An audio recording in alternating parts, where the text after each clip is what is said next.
Everybody know I got pounds.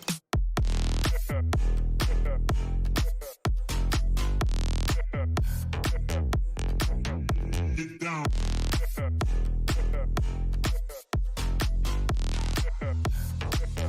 Talking in got down.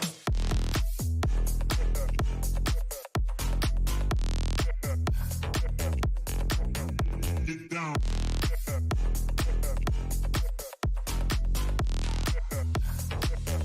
Talking in got down.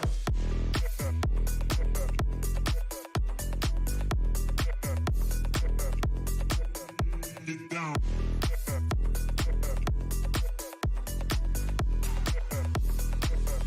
Talking in got down.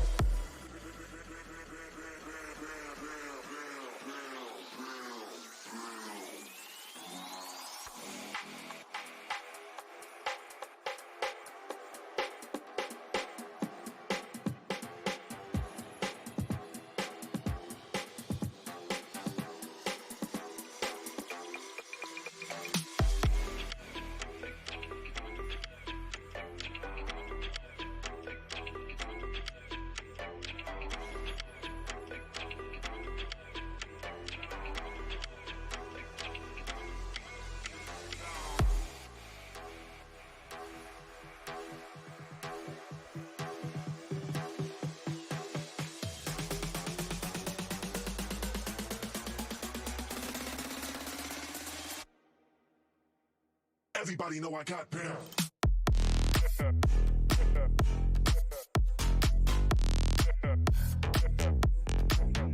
Get down.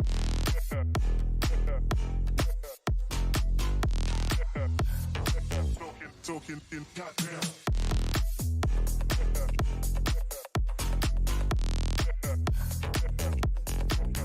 Get down.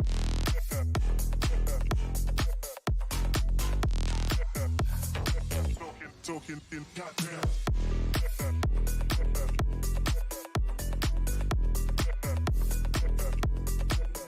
Get down.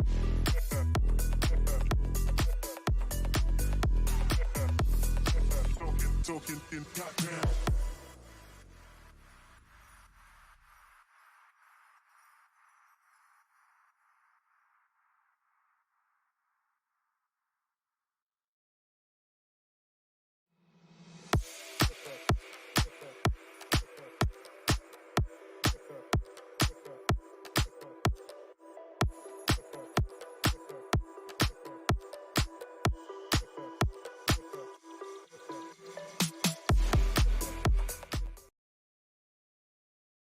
Here's a lockpick. It might be handy if you, the master of unlocking, take it with you. Rooting through the rubble, leaving cities war-torn, still incurring more scorn. Ragged and I'm forlorn, trying to unlock this. Open with my lockpicks, punching with my second hand every time the clock ticks.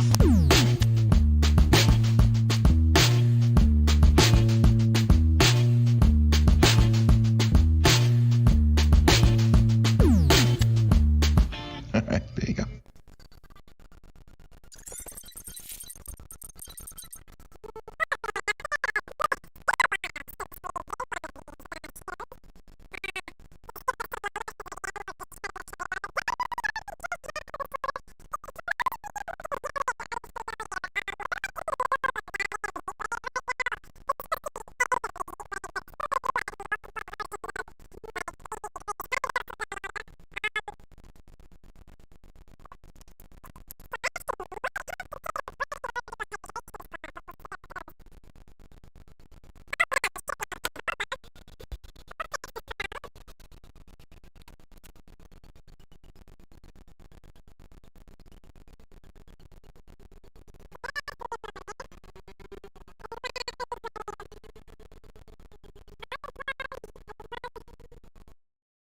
In again.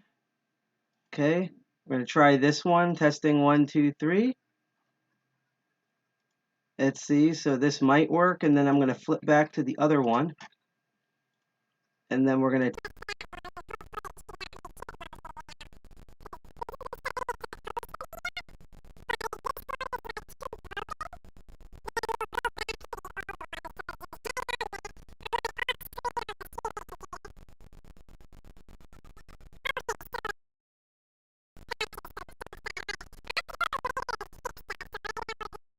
to the this one over here, which means I'm going to have to speak a lot louder because you'll have a hard time hearing me. And you know what? I'll put it this way. Normally I would have like an O-ring light on me, but considering that just went back up to 90 degrees today, bleh, don't want to deal with it. So in a moment, I'm going to go through the entire spiel. So first of all, welcome everyone back to the live stream. I know it's been a while. We were supposed to have an episode on the on the last Sunday of the month.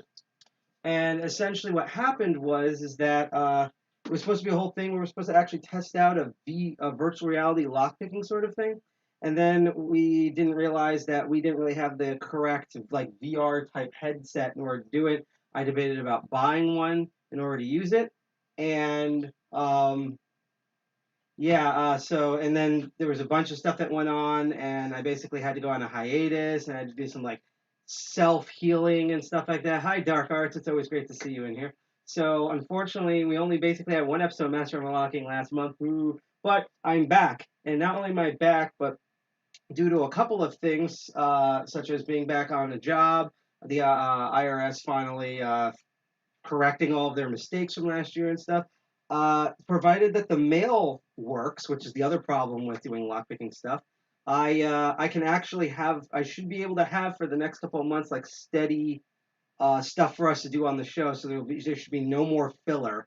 We're just going to go completely into this thing. So what are we all about? Well, first of all, hi, I'm Sidepocket. I'm one of the two co-founders of DCG 201, formerly known as DEF CON 201 or DC 201. We are a computer hacker collective group that meets third Friday every month in New Jersey, particularly Jersey City, or Jersey City if you don't have the accent, New Jersey. We're really excited for this month in particular because we've been talking to our old venue. It's still our venue that we normally physically meet at, and we're both going to be coming back, but we're still going to be in a stage of a live streaming stuff. So it's going to be this weird, as DEF CON itself calls it, hybrid event.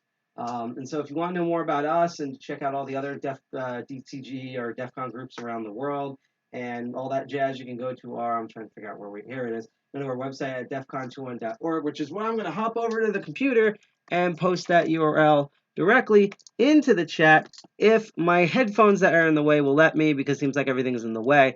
Also, which I will pop these in ahead of time, is that if you want to kind of know more about, like, just even more about us, you want to, like, do some recon on us, and, you want to follow us on here, we're on Twitter at defcon201, defcon201NJ. We're on defcon201 on Instagram, and I almost said Pinterest. God, I remember Pinterest was really still a thing.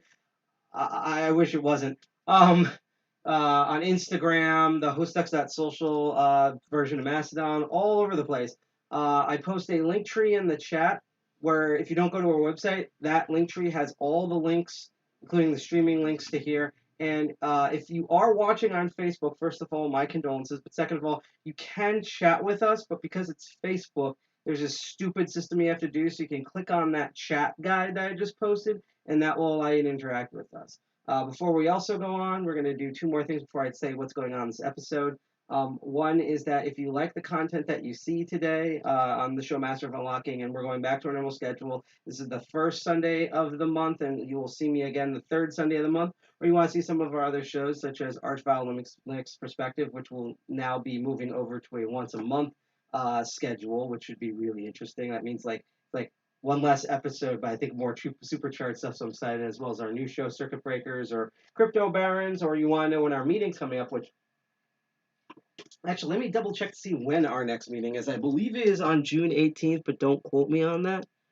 It's June 18th, and we're already like over halfway through setting up all the content. It's going to be a lot of fun in person and online. We should hopefully announce things in the next couple of days. If you are interested in all of that, you can hit that bell on YouTube to make sure you get notifications, and like, share, and subscribe completely for free on Twitch, DLive, and YouTube. Also, once again, my condolences out there for all on Facebook. Hi, everyone out there on the independent and free diode zone, and all you elite hackers who are watching this via Invidious through Tor. Ooh. But if you do follow us on Twitch, DLive, or YouTube, or send us like bits and super chats or lemons, We get notifications for those on the screen. I noticed them. Hopefully, I'll be able to hear them and cheer everyone on, things like that. The second thing is about this show. So, if you've seen, this show is called The Master of Unlocking.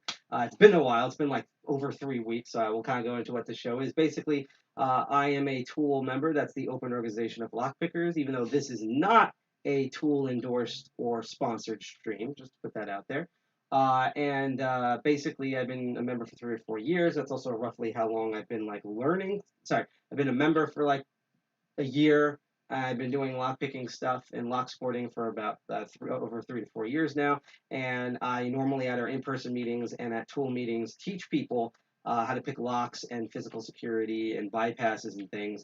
And because COVID didn't allow us to do that until we got all vaxxed, I have this show now. So this is a show where you learn about like all the stuff you see in movies, except for the real version of it, of how locks work, how certain physical security systems work, how to what are the exploits of these securities, what tools you need to use, how to pick locks, how to do bypasses, and just all of that goodness. I'm just getting this guy in advance. And so before we continue, even though this is not a TOOOL sponsored stream, there is 2 rules that I absolutely love from TOOOL that we also reiterate on this show. Those 2 rules are simply: 1, do not pick locks that you rely on. You have no idea how many times when I've taught people how to pick locks that their first instinct, and they tell me this for some reason, is that they want to try these techniques on, let me turn off the light for a moment. They want to try these techniques on their front door or the lock that they have for their gym and stuff like that. No, don't do that. Every time you pick a lock, you wear down your tools, you wear down the lock. The lock is more susceptible to those same exploits. You might end up breaking the lock, your lock picking tools, or both. This inevitably happens when you're lock picking, even though I have kind of a record. I'm sweating my forehead and balls off of being like the person who's bricked the least amount of picks for some reason. I don't know why, but I do. I've only broken like kind of 2. But so yeah, do not pick any locks that you rely on. The second thing, probably even the bigger thing, is do not pick locks that you don't own. If you see on this episode or in some of the past episodes or anything that I ever teach in person when we meet in person, something, and you're walking around, you're like, oh, I recognize that lock from the show. That's a master lock, blah, blah, blah, blah, blah. He told me, he showed me how the blah, blah, blah, and I have the tools for the blah, blah, blah, so I'm going to try that. Don't do that, because that is not your property. That's not where you're on. It's like someone else's. It's your neighbor's or business. You are, A, technically trespassing. Okay, so that's already your illegal shit. And 2, is that it's just, unethical to do so. The guy, that person might come out with a baseball bat. They might stick police on you. And we all know how police have been like forever. And it's just bad ideas all around. And not only am I saying this to cover my ass, but it's also a way to cover your ass and not get in trouble, which is why people like Bosnia and Bill have a saying of like, stay safe and stay legal. That's what they mean by that. So reiterate, do not pick locks that you rely on, and do not pick locks that you don't own. Told you this, not to do this, so no one can sue me or blame me for this. All of the locks that you see on here is part of a kit that I have off screen that is specifically designed to teach me and others as training on how to pick locks and do lock exploits. So, one last thing. I love talking to chat. It's a little bit of a delay. I can see the chat on the giant TV and a little bit of it on the computer over there. If you have any questions about what I'm doing, or you have any comments or interests, or you want to shout out something, provided that it's not like trolling and stuff, I love to read it. I love to interact. I also understand, because I get introverted, and boy, did I had an introverted thing 2 weeks ago on Friday, where like you don't want to keep it bloody legal. Yeah. Well, the problem with saying keep it bloody legal in the United States is that people might interpret that you want to like stab people with your lockpicks. Because remember, this is America, where we eat our hamburgers with our 9mm handguns. Like we use that as a like a fork and knife, just using a freaking like Glock 18, just eat. So the bloody part might be, but yes, keep it legal. But yeah, so as you can see, I can read the chat on there, but if you're just here to learn and you don't want to interact, perfectly fine too. My saying for that is you can keep lurking and keep learning. So we got all that way. Now that we've done that, to get all the meat and potatoes. So, like I said, I've had a bunch of time. It's been a while since one of these episodes. And basically, I've been trying to keep fiscally responsible, and I'm still trying to contribute and pay things back around here and stuff like that, both for DCG 201 as well as in my personal life. But I've also been allowed a bit of leeway to have fun and kind of to do a bunch of things that, and like I'll put it this way, we're gonna end up doing topics on the show that I thought we were gonna have to wait like 5 or 6 months for. We're probably gonna do in the next like month or three. And so a big thing I've been wanting to do is upgrade my everyday carry. This is a Southord case. There are no Southord picks in here. Southord is a lockpicking manufacturing company where you can buy picks from them. And this was, I had I used to borrow people's lockpicks when I went to tool meetings. And then one day, no one knew whose this was and no one ever claimed it. So they just gave it to me, what was ever inside. And I got some really neat stuff out of it. And so I've been using this case, and even though now this has like all my bypasses and extra stuff, including the amazing, awesome, I call it now the artisan pick, which was the last episode we did with Kilamaru, this absolute beauty from Italy, I said India. And this now basically has all my bypasses and my wafer lock ball and rake picks, which just won't fit in the current case, but I don't mind. This is a lot less carry, but this is what I used to use. You've seen it on the show, and it used to be like super bulged out. Like I'd put it in my back pocket and sit on it, and it would go up my butt. It would just be absolutely awful. And so one of the things I've been wanting to do is not only to get a new, better case to use, but to get like completely new gear. All the stuff that I've had in here, I'll take out the ball rake picks. I have one or two of these in this current kit, but these are like, these are not Chinese picks, even though I had some like Chinese manufactured with the rivet design. But this is like the most basic you can get. There's no way. It's just bare metal, no shrink wrap on the handle or anything, just kind of dull finish, all of that. And that's all the crazy stuff you see me do at locks, because a lot of newbies are like really impressed with what I do for some reason. We're all done with essentially these like crappy hand-me-down picks. And so what I've wanted to do is not only to get a new case that wasn't this weird zip thing where I've lost tools and picks before, things falling out, but I also wanted to upgrade my gear to like not the highest level, but just a more professional level that I would be more comfortable with, where my hands feel more comfortable, just all of that. And that's what we're going to look at here as we change the camera. Do-do-do. Through the Wayne's World. Turn on the light. So, this I've been waiting forever. And it came in last Thursday. No, sorry. Supposed to come in Thursday. But on Friday, midday, it finally came in because we really need to get DJoy out of the post office. And also, I want to note, I apologize, we actually have a completely new Elmo. That's the camera system we're using. It's really actually awesome, where I can like super zoom in and super zoom out at high detail and like focus at any time, which is a lot better than what we were using previously. We have a newer one that is like a higher frame rate, higher visual quality. The issue is that it was up here, and because I live with a bunch of computer hackers, often we're like, hey, get the scissors, get the server rack, and it's not there anymore. I have no idea where it is. So this is probably going to be one of the few last episodes where I end up using this older Elmo, which you notice it's like running at 20 frames a second or something. But it's still high quality, and it still gives you kind of like what you need to see here, because we don't really need to see anything fast in real time.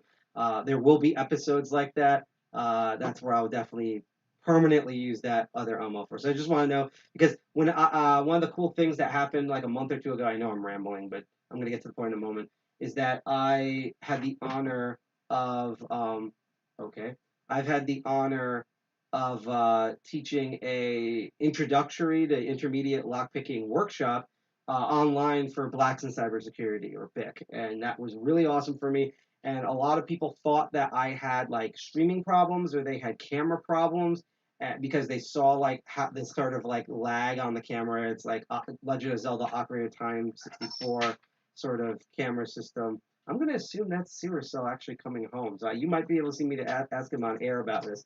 But what was I getting to? Hi. One of our members just came back from a crazy trip. I'm not going to dox her. What? It's okay because we haven't plugged in. Where did the other Elmo go? It's in the closet. Okay, it was trapped. It's June, so it's Pride Month, so it's trapped in the closet, getting ready. I had to make that joke. So yeah, in the next the next Master of Unlocking 2 weeks from now, we'll probably test and use that Elmo. I was hoping to use it here, but again, one Elmo is good enough. But yeah, people were wondering because they thought there was like a glitch or something. This is the frame rate that it goes at, so bear with me. So let's keep it in here. So what is this thing? Well, if I can find that there was a sticker. Keyword is there was a sticker. I actually might show instead the sort of shipping paper that came in and hide all of the sensitive information. But this came funny because that's what this is a document reader. This is a entire kit and all sorts of crazy picks from Sparrows. Sparrows is a company that, again, I just want to note, Sparrows nor Southward nor anything, so, like, no one is sponsoring the stream, which is one of the reasons why today you're going to see me be brutally honest, good or bad, for some of the stuff in here. But people might know, sometimes I usually use whatever works. So on my eventual final EDC everyday carry kits, as they're called, and that's what this one is. I'm going to have 3 of them. I'll get to that in a moment. This is the first one that I'm doing. That's really important. You'll notice that sometimes we end up gravitating more towards one company or another.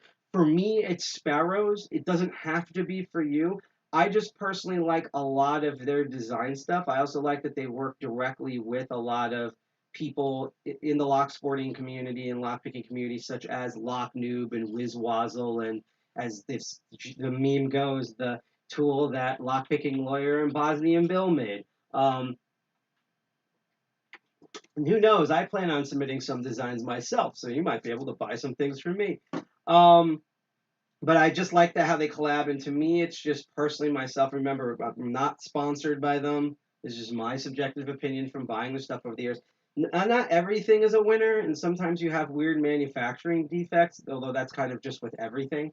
But I think Sparrows to me has the right balance between having enough of quality while being able to afford it. So they're not like cheap Chinese or like imported certain locks where you get the kit and it's like $8, but all the picks are too big, they're unpolished, they'll break within 3 uses. But it's not like certain other companies like Peterson where you have like a beautifully finished just a short hook, and it's the same profile as any other short hook you would get anywhere, but it has a nicer handle, and for some reason that pick costs like $30+. This to me is the right medium where a lot of times when I see the product and I think of the price, it's either at or pretty close to the price that I think it is by looking at it. And that's kind of what all of this stuff was. So what is this? Well, like I said, I'm eventually, and don't worry, we're going to open this in 1 second. I'm eventually going to have 4, okay, he's dying. 4 EDCs or everyday carry. Everyday carry, if you're more familiar with either being a survivalist or maybe even things like being in the military or being like in law enforcement, you probably heard the term. Like in the gun community, there's your everyday carry, which is usually a handgun, but it's the United States, so sometimes it's like an entire freaking National Guard battalion on one person. But like for example, in the firearm world, like your everyday carry is usually the one handgun that you always holster and carry with you, and it's a thing that it's not like an RPG rocket launcher, but it's not like you're shooting peas at someone. It will do what it does, and you're really comfortable and familiar with it. That's usually what an EDC is. Dark Arts wrote, I like some of Sparrows stuff more than others. Yeah, I know, I've noticed that, but my go-to is Sparrows, Lock Tools, and Multi-Pick. That's actually, in my opinion, a really good mix. Lock Tools has some really unique stuff, and Multi-Pick, because God bless the Germans, not only has really quality stuff, but they're starting to kind of take more a bit risk. And again, I think they're following Sparrow's lead, where they've started to work with other lock smiths and lock pickers, and are now coming up with more interesting, unique products that I also can't wait to purchase. And yeah, and and some of these things, like I'll tell you this right for right now. I'm actually in the process of buying another lock to make sure that one of the bypass tools I did work, because I don't know if the bypass tool worked or it was something wrong with the previous lock that I have. And this is what I mean by that. I've also heard, I will say one thing from Sparrows, not my test. I've also heard not particularly good things about their these two lock picking types, single picks that are known as the King and Queen and the Rook and Knight. And they're supposed to be for like high locks that you rock back and forth. And what I've heard is that while the profiles are good, the actual endpoints of the picks of themselves are so huge that they barely most fit in any locks. And I've actually heard most people use them literally as letter openers. So, again, as Dark Art said, hit and miss. But for me, it's been a lot more hits and extremely few misses. But that's just my experience. So I recommend, I can always give advice for where to buy and what to look for and like things that I would recommend by my own usage. But I always also encourage that if you have the money and the time to experiment, and just like I did after like a couple of months to even a couple of years, you will eventually find what's good for you. And I also think it's nice to not get also stuck in one form of EDC for like too long. Like I think if you have an everyday carry for like 3 years, you should open up, reevaluate it, see what other things are out there, maybe swap some of the tools for other tools and see if that improves or changes anything. And that way you're not like stack all the time. But I've rambled on too much. So eventually, what's this the endpoint? In the same way I talked about expanding the training kit. My personal thing is I'm going to have 4 EDCs technically, just because of the nature of all the stuff I do. The other ones that you won't see, and by the time I'm done making all of them, it's going to take like a year. This is Warder, by the way. What do you call it? I will literally do an episode and maybe even a special pre-recorded video in addition to it about all 4 of them and how essentially it's like I've lost control of this hobby has made me lose control of my entire life, and now I'm a slave to it, and here's all the crazy stuff that I've wasted. For the amount of stuff I probably could get for all the things, I could probably buy like 3 PlayStation 5s. So yeah, as because it's like what they said in Fear and Loathing in Las Vegas, where when we don't need all this stuff for the trip, but once you start a serious drug collection, you tend to push as far as you can go. That is kind of what happens eventually with locks. To start off and to get like proficient with most locks, honestly, not that expensive, especially if you know where to shop for. You can even make your own tools for like at home that are like single use and things. But like once you're like, okay, I want to get to like an intermediate and then intermediate for advanced and specialty ones, and I want to teach this or enter this competition or whatever, like you start going crazy, like the type of stuff that I hear because I teach. Dark Arts Lockpicking says, you need a keyway like Quicksand and Lockwood for the King and Queen, but okay, so he does like them. I'm going to be uploading a review. Cool, I'll check that out. In fact, once you post that on both Instagram and Twitter, I will share that because I believe I have notifications on for your profile. And it's funny you bring that up because I have a similar issue, even though it's a really good pick with one of these guys in here. But let me go on. So I'm going to eventually have 4 everyday carries. The ones you don't see here, I'm going to have a super special everyday carry. This doesn't include also miscellaneous tools. That is literally because I a lot of times wear full-on suits when I go out to parties, at least button-down shirts, but sometimes like full penguin, right?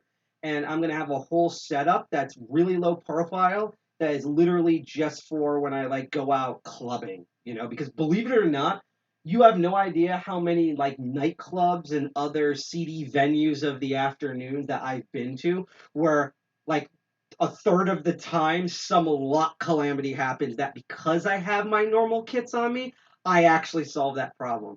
Like dead serious, I'll tell you one good one. One time I was at a place where you pay for clothing to come off because this is true. I'm not trying to sound pious. I don't normally go to venues like that. I don't look down on people who go to venues like that. It was literally a friend of mine he passed the postal exam or something, and he invited me and a bunch of other it was her, and she invited me and a bunch of other friends to show up. And at one point, basically, someone locked themselves in the bathroom to like either like make out with someone or do drugs or to take a really long crap or whatever. And they were like literally in there for like 18 minutes straight. And all of the women working there, as well as then eventually some of the guests, including my main friend who took me there, everyone was doing the potty dance because they needed to go to the bathroom, and this guy who literally looked like a clone of Chris Christie, by the way, when I eventually saw him, was all just like, "Fuck you! I make 8 figures. I paid to come here. Fuck you! You wait for your time." Sorry to be expletive, but that's literally what he said. And so I happen to have a very strong not battery magnet. Um, Magnets, how they work. It's Sparrows. You can actually get one. I don't have it anymore. I'm actually going to get the one from Sparrows next. I think they call it like the Valerum or something like that. It's some sort of the Magnesis, I think it's called. And basically, there's a trick, and this is one of those locks you'll eventually hopefully see on a show. You ever go to like CVS or Walgreens, or you're at, and a lot of times it's an office, and there's that like flat handled lock, and then on the top there's like a button of like 1 2 3 4 5, and you have to hit those numbers in a combo if you don't have the key to open them. There's a trick with, and a lot of them still have the older models, like 80% of them have the older ones, where you can actually move the actuator to open the lock by using a strong magnet. And that's what I did, and we kicked the Chris Christie looking mf'er out, and everyone could finally go to the bathroom. The Magneto, yes. Cerebro Magneto. I hope you get that reference. That's from Riff Tracks, aka Mystery Science Theater 3000. So yeah, so believe it or not, a lot of times when I'm like out trying to relax, that's actually when someone either offers because they know what I do, or they hear that I do this and I need their help. So I'm literally going to make an everyday carry that's just for that. Then the other two is, so the next one up, I'm going to use all the cases are going to be Sparrows minimum. I'm going to get a Ranger case, mainly because that's the case where it's like a separate pick set, but it goes like in like a type of gun holster, and it clips onto your belt. And yes, the Kabbalah Simplex lock, thank you. Because my brain is focused on what's going to be in here and not really like that. But that one's going to be called the No More Mr. Nice Guy set. And it's going to have some of my more like specific tools for different things when a lock's getting really annoying. And then I'm going to get a competitor case from Sparrows that will open up, and that's the FU case, where it has all the specialty things and cheats and stuff that's like, I hate this. Yes, never put any high power magnet into your phone or anything electronic. I literally keep it in a separate case, and also that magnet's strong enough that it can actually like crush your fingers. So I actually put it in like a little pouch that you would like carry like D&D dice in, like, you know, roll a 20 type dice. You put that in that, because if you have the bare magnet, it's gonna like clip on things and pinch your skin and crush your bones and crap like that. But anyhow, but the FU case will have all the cheats of like, I hate this lock. This door is gonna get opened, and this is the final straw before we kick the door down. So that's that whole case. And this one is going to be actually my ob person, the one I actually am going to directly refer to as an EDC. Sorry, excuse me. Hydrate. Everyday carry. So now we're getting into this. Sorry I had to wait for all that blabbing, but we had to. Sometimes you have to go through that type of journey in order to really enjoy the destination. So this case is known as the Creeper. What I find interesting is that they always put this case as part of, like, there's different categories on Sparrows, and this case is, you can kind of see a preview there, is notorious for being put in the military section. And yet, like, I know people in law enforcement and who are National Guard who, for example, have the Ranger set or have the EOD kit. I've never seen anyone actually have the Creeper. To me, the Creeper is more of like a civilian specialty product than anything. But I've wanted this case for a while, and I've been wearing it for a while and walking around with this stuff, and it's been really, really awesome.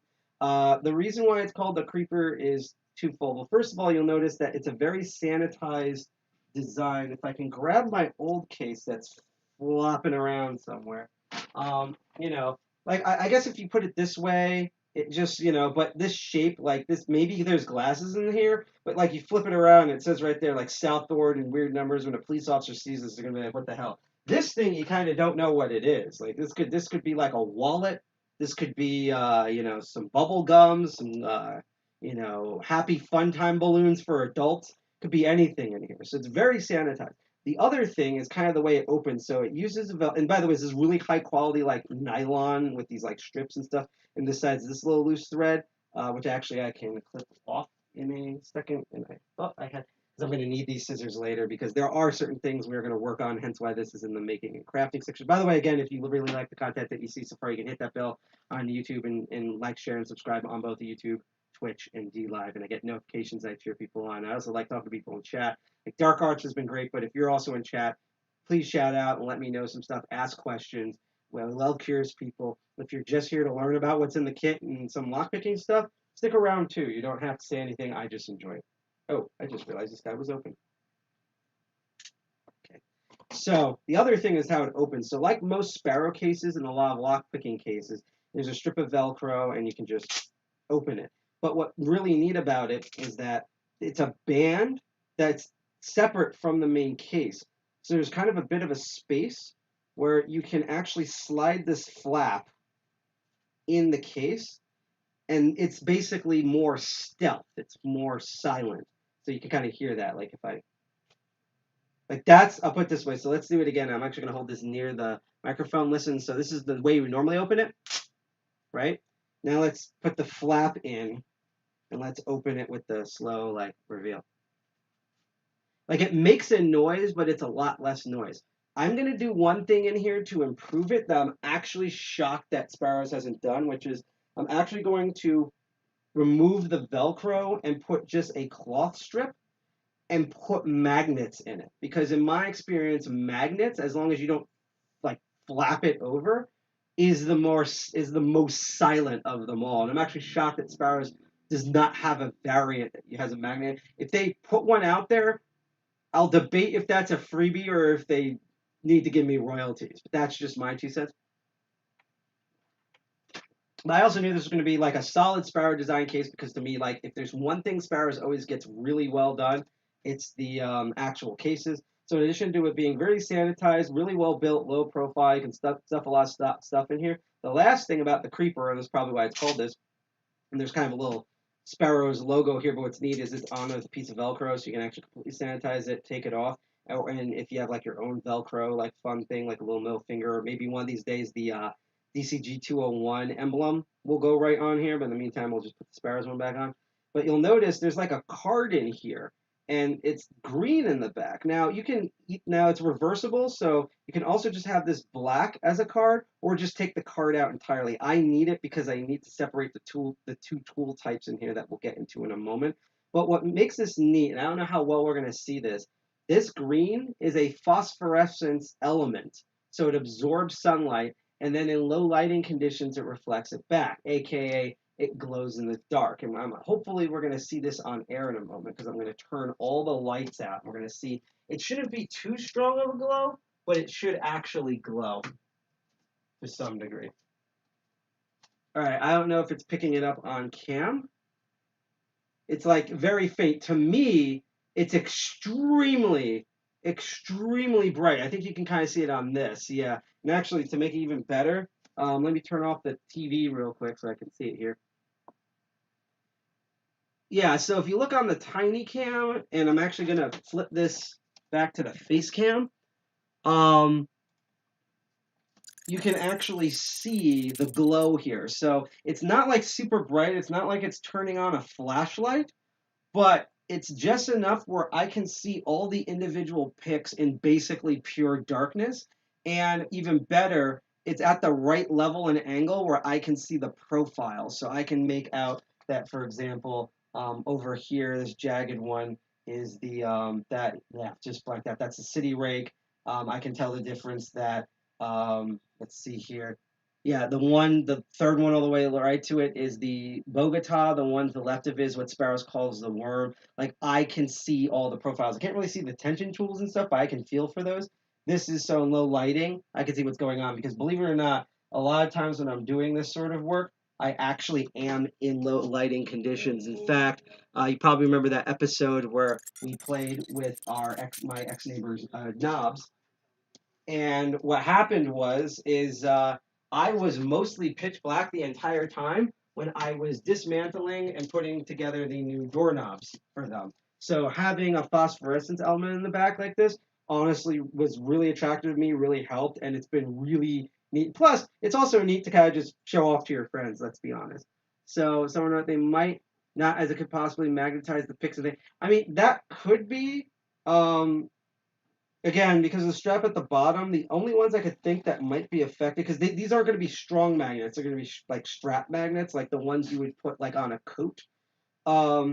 Is that at worst it might magnetize some of the tension tools, but I can also put like a non-magnetic element similar to the filament card that would block a lot of that magnetism. So, again, I'm just going to tinker with this, see how it goes. But I like this case. Like, I can use this case as is.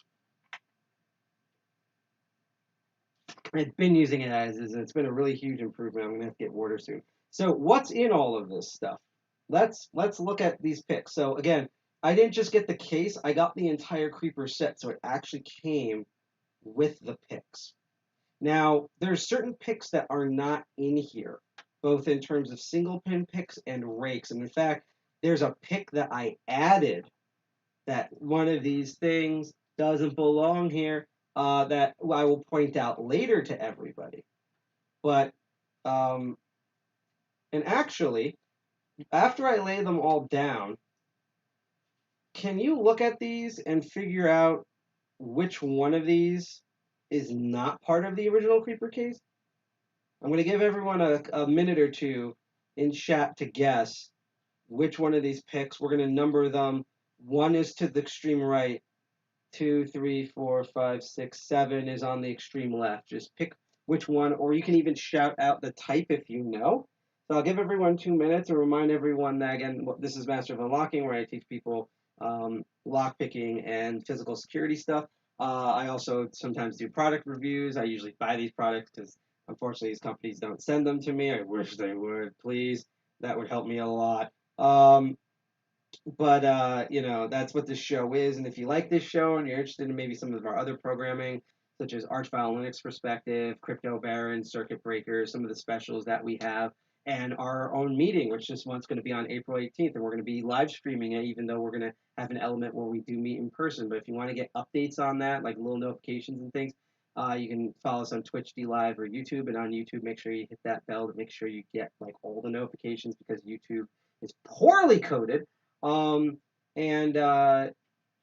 get notifications for all of those. I also get notifications when you follow, as well as if you send in super chats or whatever, and I cheer people on. That's always fun. And again, if you have any questions about lockpicking or what I'm showing off here, or like my crazy hair and why I'm wearing a Jack Daniels Pride t-shirt because it's laundry day and I have nothing else to wear, let me know in chat. Love talking to people on chat. Otherwise, if you're here to learn, we'll keep lurking and keep learning.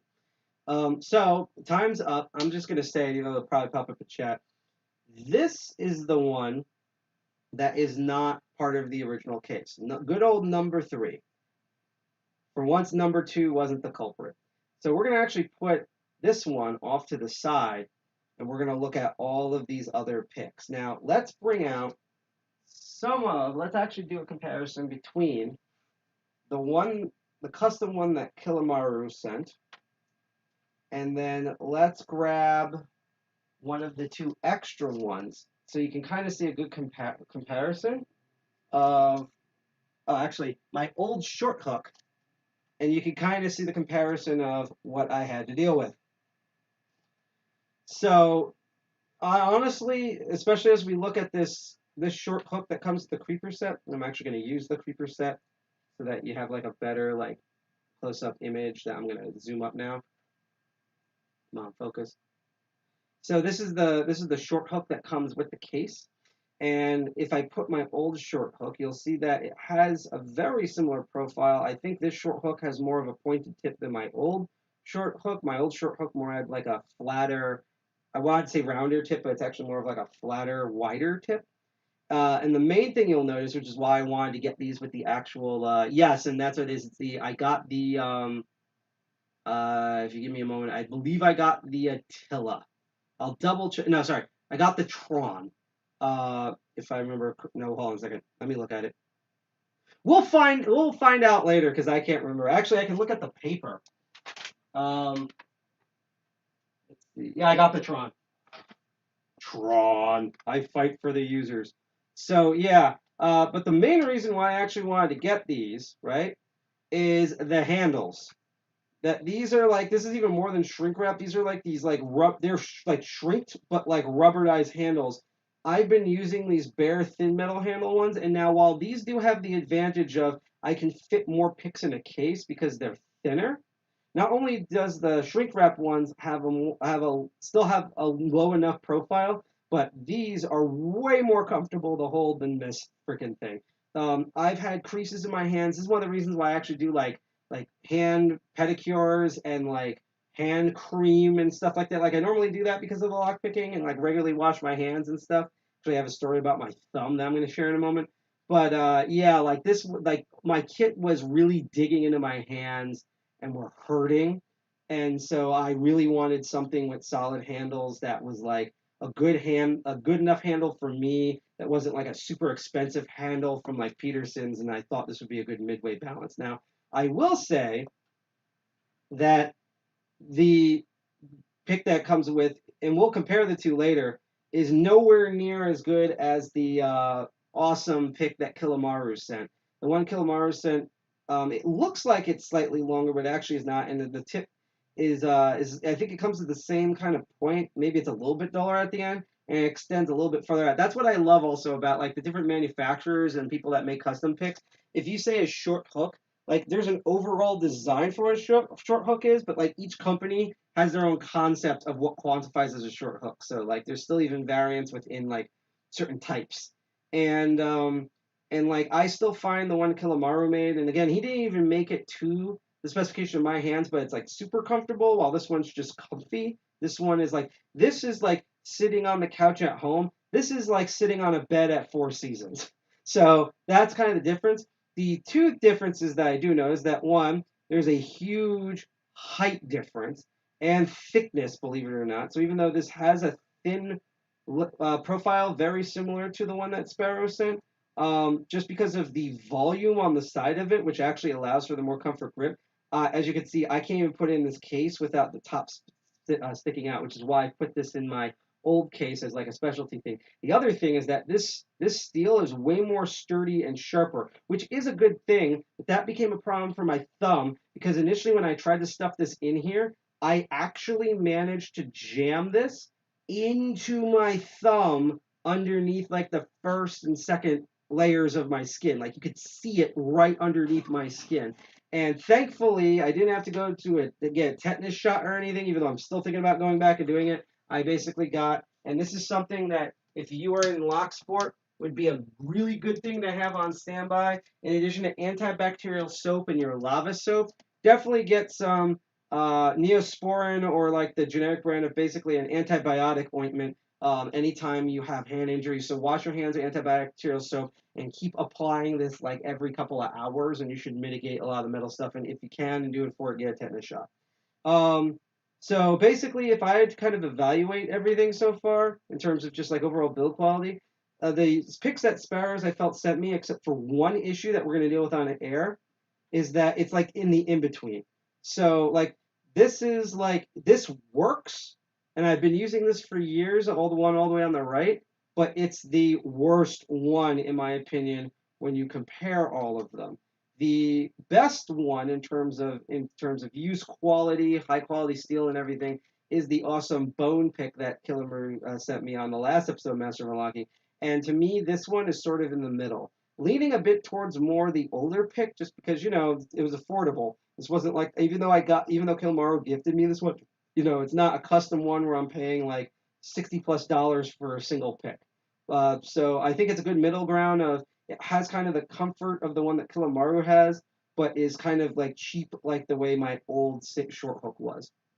So that's how I would kind of compare everything. So now that we got that out of the way, let's kind of just go down the conga line here for the creeper kit of like the base set. So again, there's the Sparrows, the short hook, and you'll probably notice a pattern with these picks that I am going to bring up in a moment. Then we have another one. This is the other hook comes with. It comes with basically two hooks, and they call this one it's an offset hybrid.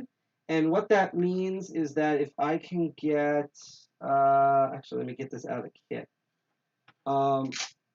If I can get my half diamond that I only now use on special occasions such as bar mitzvahs,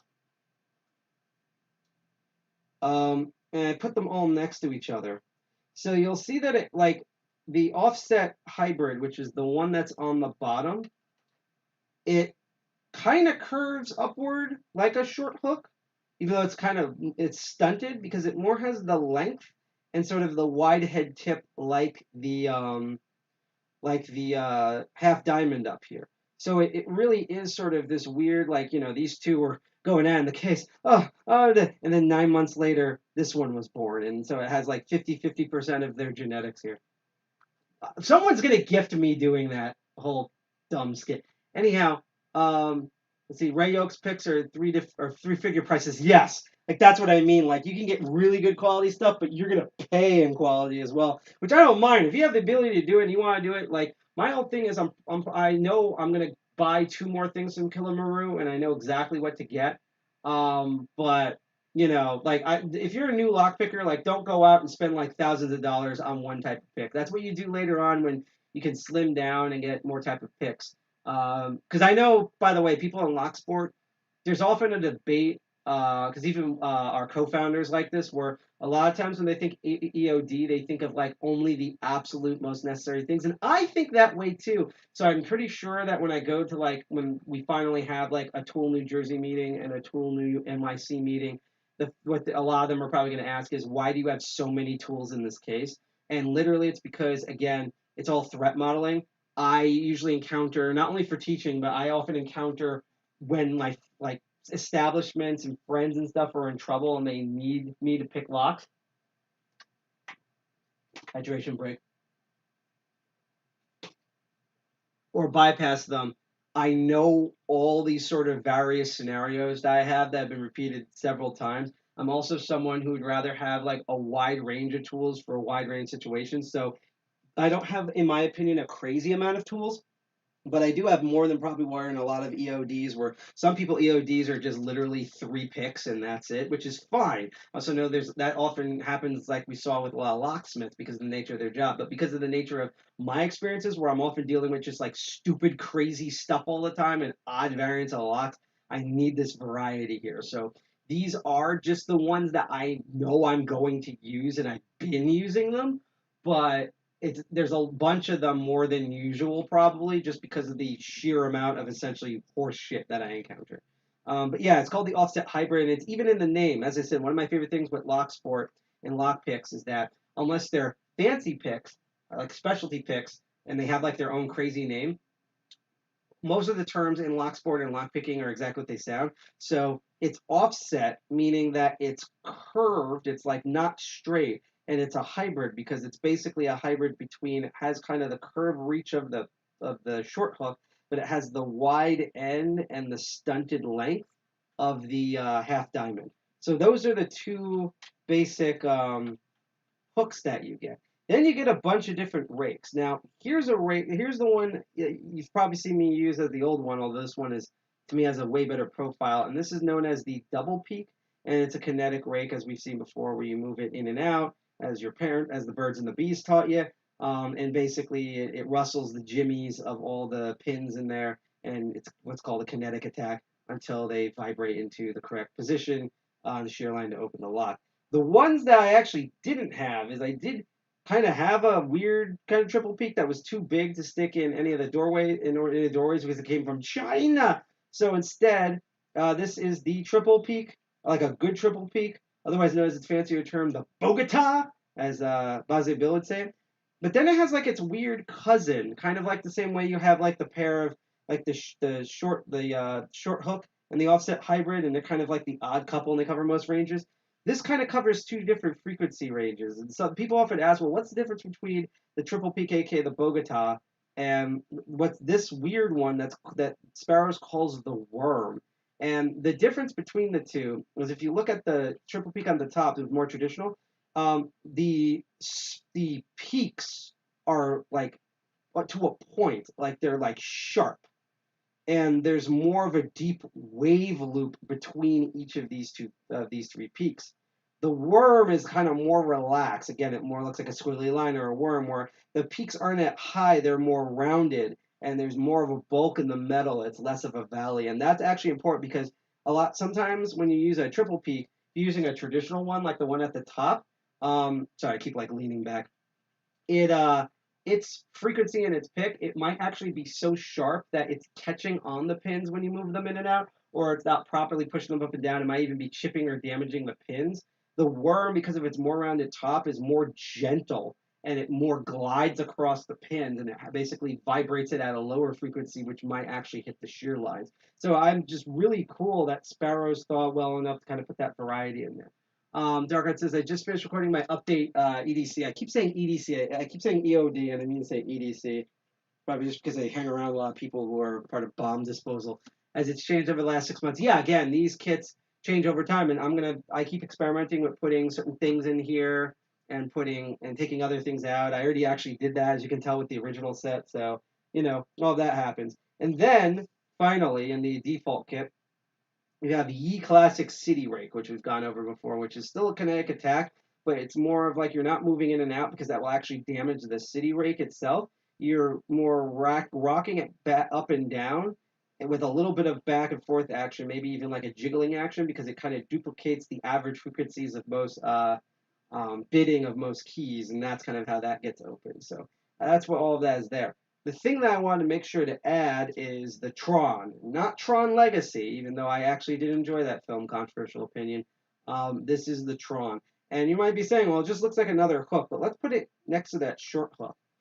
And you'll realize that the difference with the Tron is that it's almost a completely straight pick, like it almost goes straight to a point, and then it just very slightly curves at the end. I mean, you can even tell better when you put it next to its cousin, the Offset Hybrid, where the Offset Hybrid has way more of a curve on it than the Tron, and it also has a more wider, rounder tip. So it's basically kind of like the negative negaverse of the Offset Hybrid. While the Offset Hybrid has a more curved tip, but it's wide, the Tron has less of a curve and it's narrow. So its tip is more closely related to the short hook. And that is for like the Tron and its cousin that they call the Attila, is for more like trickier, more power-centric keyways, as well as higher security stuff where you're trying to do things with the high-low, high-low, basically frequencies within biddings where some of the pins are low and some of the pins are high. So you need something to reach around. You have to give it a reach around in order to get those pins.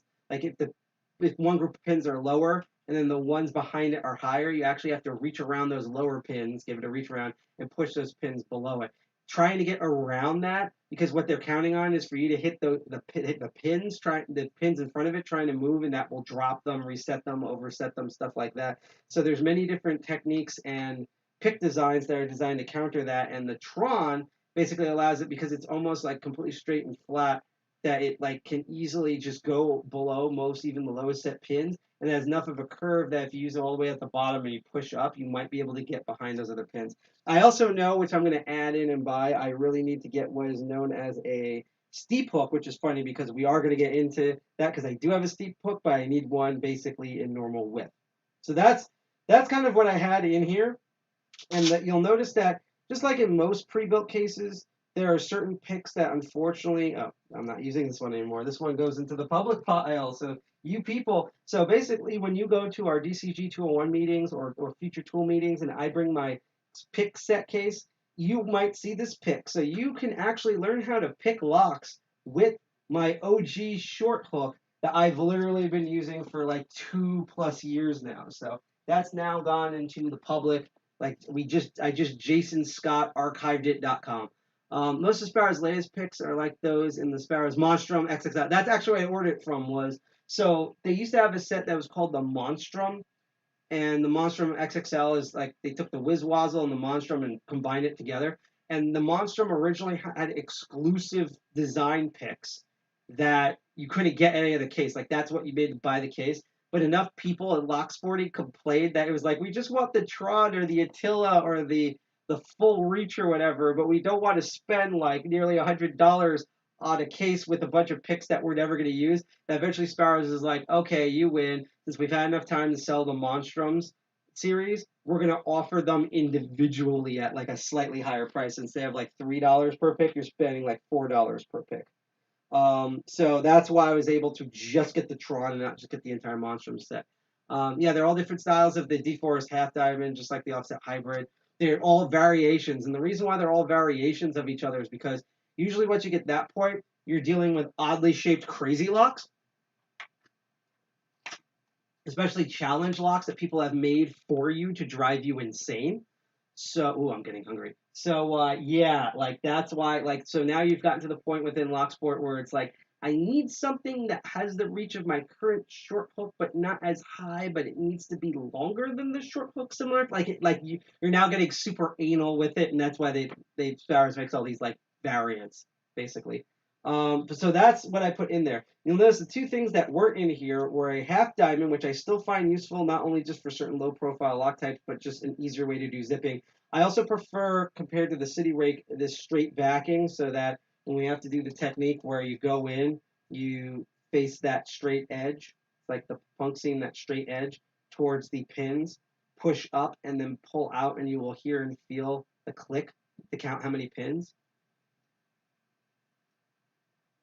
You won't be able to hear them. I actually would have to go to the computer to do that because it's too far away. I don't even know if I'll pick it up. That's why I wanted to use the other mic. Yeah, I wanted to use the other mic for it. But that one's chipmunking, so I have to fix that later. But yeah, when you do that technique, I prefer the backing on this one, just because. And it also doesn't have a snake rake, which not only has its own lower frequency, but often when I deal with high security locks that I know, or certain types of locks I know I can rake, sometimes like I have all these awesome rakes, but they're way too big. The snake rake has, because of its two small humps, have enough of it's a low profile enough that it will fit into tinier keyways, but it still has the bumpness in order to do the kinetic attack of a rake. So, and because these are super thin, they just slip right in, and they barely disturb the other picks. So those are the ones in the front. Before I get to the more specialty ones in the back, and then we're going to use these on fun different types of some of the locks we have here. Let's get into the lower pocket. It's funny because I'm side pocket. So we were just with one of my cousins, the upper pocket. Let's look at the lower pocket here. This lower pocket is basically for your tension wrenches. So we're going to actually move these downward. Put them kind of basically to the side now. And I'm going to keep most of the tension wrenches in here, but basically you get like 3, and I added my other personal one, these L tension, bottom the keyway tension wrenches, and they all have the twist in them, which I greatly preferred. To me, I just, not only do I get better feedback with them, but it's a lot easier on my fingers. They don't cut in. Again, this is why I also got the shrink-wrapped handles. If you're wondering why you get so many of them, that's because if you kind of look all of them in profile, they have different, just like certain men, they have different lengths and different widths. Try to get like a black backing on this. Lengths and widths and black backings. Yep, that's welcome to this show. But yeah, there's like different lengths and different widths on them. So like sometimes you might have, you want to tension it, but that one tension wrench doesn't go in, go for it's too thick, go for a thinner one. If the thinner one's not catching a different type of lock, then go for a thicker one. Or if it's not long enough or short enough, and that's why they give you that. You also get a set of Z wrenches where you have like different backs and fronts. I personally do not prefer to use these. I am thinking of shaving the shorter parts of these Z wrenches down so that I have like really super thin top of the keyway tension wrenches. But I think what's going to more happen is these are going to go into the public pile. Again, it's not that these are bad and they're terrible. It's more of just, this is my own everyday carry. Hi, Echo.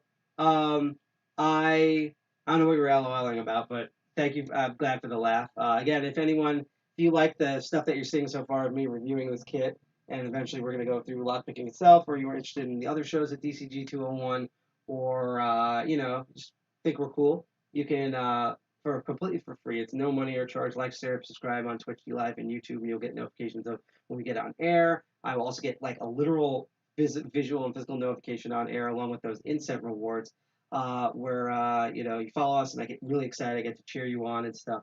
Same thing if you send us bits, super chats, lemons.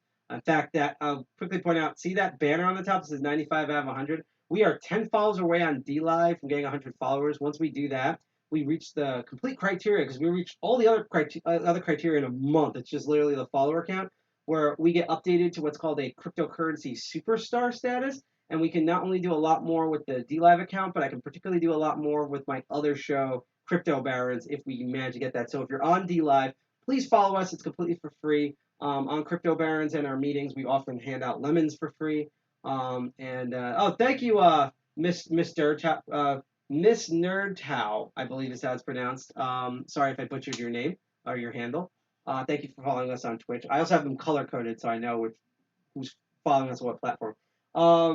So thank you for that follow, and I hope to see you not only the third Friday, the third Friday of the month for the meeting online, or in person. But I hope to see you third Sunday of the month for our next Master of Unlocking, and this Friday for my other show, Crypto Barons. But that's neither here or there. And again, I also love talking with Chaz. I've done so far. Miss Nerd to you, thank you, Miss Nerd to you. Love that username. I love it because most of the time when people follow us, particularly on Twitch, their names are like all in like. It looks like leet speak, but I don't even think it is. So like we get these usernames like, thank you, U12H4985 go bingo. Like that's the type of names we usually get. So thank you for having like a mostly reasonable username on Twitch. We greatly appreciate that. But yeah, if you have any questions or comments or anything when I'm doing like we've been so far in chat, please let me know. As long as it's not trolling, I love talking with chat. Otherwise, as I always say, keep looking and keep learning, because that's what we do on the show is learn. But the other part, so we already covered the bottom of the keyway tension wrenches. I prefer the twist with the L shape. I put the Z ones are going to go in the public file. And the other thing that you get is you get these, and there's actually more of them. I have them behind me. These top of the keyway tension wrenches, sometimes known as pry bars. And in fact, because of their thickness, which I got from Sparrows a long time ago, these are actual pry bars. And you'll notice a difference here. Not only do these come with different thicknesses, but if we look at the OG pry bars, and these are usually the type of pry bars and top of the keyway tension wrenches that you normally get when you just generically search for one on Amazon or whatever, you'll notice that these are just straight metal. These are like super strong, but they're just straight flat metal. The ones that you get in the Creeper kit, and you can also get these separately, have this textured pattern on it there. It's called gnarled, apparently.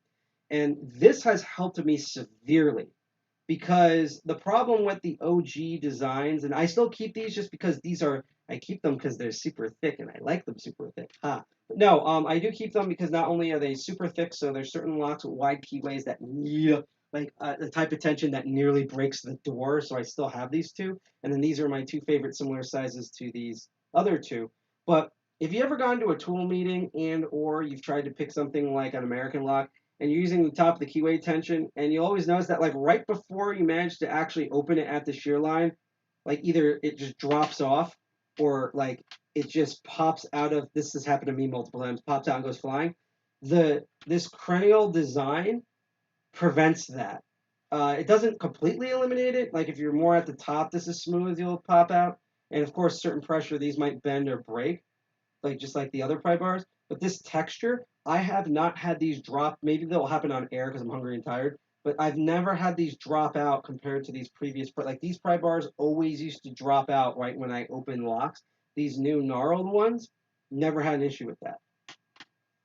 So that's all the things for the bottom of the keyway tension. I'm actually going to put these back because we need the top space for what I'm going to be showing now. So far, we have covered, and remember, I've modified this. That's why I've been showing, here's the default stuff, and then here's the stuff I've added. But so far, what we've gone through is we've gone through a basic, all the two hooks and the various rakes that the Creeper set comes with. That have these awesome, way better than my old kit, shrink-wrapped handles. And I added a specialty one called a Tron in there.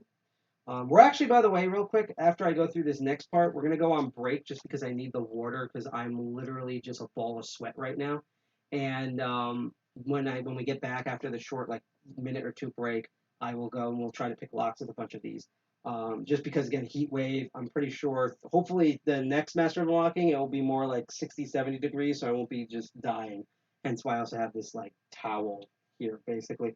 But because I'm sweating like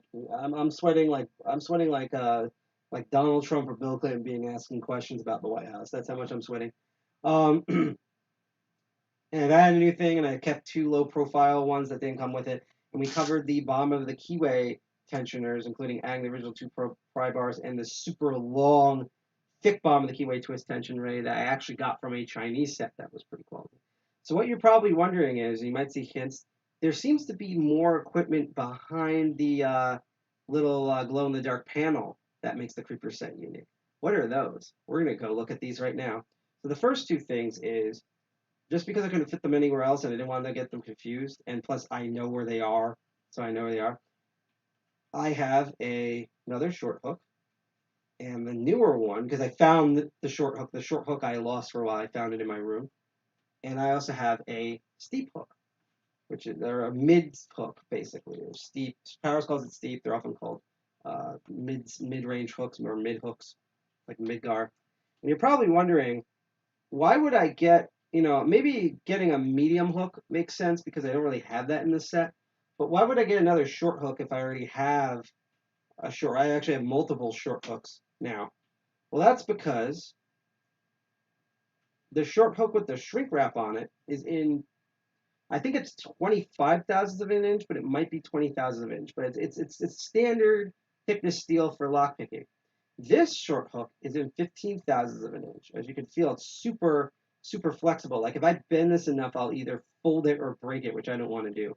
And the reason why we'd need something like 18 thousandths of an inch or lower, preferably 15 thousandths of an inch, same thing with the steep hook, is to get around certain high security locks that have paracentric keyways. Basically, their keyway, I mean, this is not probably the most severe one, but like, I guess with this American lock here, you kind of see how it kind of like does this S shape up. It makes it really annoying to like go past and everything. And so that thinness, you'll be able to maneuver around that shape and get up to those pins, and that's why I have them. We're getting to that, Dark Arts. You're gonna get that in a moment, because Dark Arts, you're like the MVP of tonight. You were like super observant. I appreciate that though. So these are the 2 special 15,000 inch hook. I don't have a rake at 15,000 inch because currently I don't see a need for it. That might change in the future for me, but we'll find out. And actually, we're going to go straight into what Dark Arts had noticed here, because you'll see these 2 boys peeking at the top. This is where stuff gets sort of really fancy here. A little bit of preview there. This is something I've always wanted, and it's so beautiful. This is what Sparrows calls the scarab. Appropriately called so because there's a beautifully, even though it's a little chipped up here, and it's probably my fault, etched image of a scarab that it doesn't glow in the dark, but you can see it in the dark, which is one of the reasons why I kind of put it in this kit. And these are huge picks. Like, look, let's take a look. Like, remember that short hook? This is with the shrink wrap on it. These are freaking huge. One, because they're literally a piece of art, and I love how when you put them both together, they just make that image that I'm going to just zoom up for. Like, let's appreciate the artistry of these scarab picks. But what makes them truly unique and why I want them is, yeah, they look pretty, but, who is your daddy and what does he do? Is you'll probably notice the actual pick part itself. These are what are known as, if I remember correctly, strike picks. It's a type of kinetic attack. You could technically do like normal back and forth raking with these, but if we flip them here, you can see kind of they like have 2 different extreme wavelengths. Let me actually zoom out and do that. Let's focus. And so the scarab allows you to really hold on to these and do the kinetic zipping technique that you would need. And one has kind of like a wider frequency as there's more valleys than there are peaks. And this one has a ton of peaks and is more frequent. And what you do, and we're going to try this later, because these are primarily designed, you can use these on padlocks, but these are mainly designed to get through door locks. So, like, and the thing is that, like, I could have made a video where I did door lock earlier, but I didn't think that far. I do have some dismantled door locks, including my ex-neighbor's knobs, that we might use these on. And it works exactly like the same way with the the half diamond, there's a technique called zipping, which I can actually demo again right now. And hopefully I get it right the first time. Where you put a tension in, usually for raking and connect techniques, you use bottom of the keyway tension. And basically what you do with the half diamond is you have the point obviously pointing towards the pins, put it all the way in the back. You put just like featherweight tension on it, and you push up and you pull out, and you hear and I don't know, you probably can't hear it, but there's like a zipping sound. And what that does is that's like it's kind of like a cheap bump key. It vibrates all the keys on this, that's all the pins on the zip out, and you're hoping that it will eventually. Actually, I'm going to try this with an even lower security lock. If we don't get an open, that's fine. I just wanted to explain the technique. Where all of them vibrate to their place on the shear line, and you get an open. Almost did it. Come on, are we gonna get an open with you? Just reposition my hands here.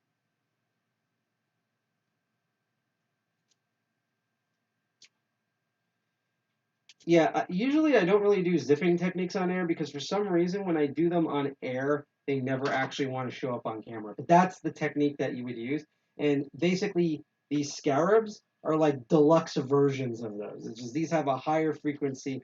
These eat through particularly door lock types like Schlags and quicksets that you would see on doors really well. Yeah, and the big handles help because you have more of a grip. They also are a little thick, so you need to yeah, that's the other thing I was going to bring up, which is that these only work on like wider keyways because they are thick. I'm going to say it feels like they're 25 thousandths of inch, but they actually might be 35 thousandths of inch. I didn't have claspers to properly measure their thickness, because that's my expertise, to grab onto phallic objects and measure how thick they are. But basically what I found out is that they're more thick than your average. They're thicker than your average lockpick.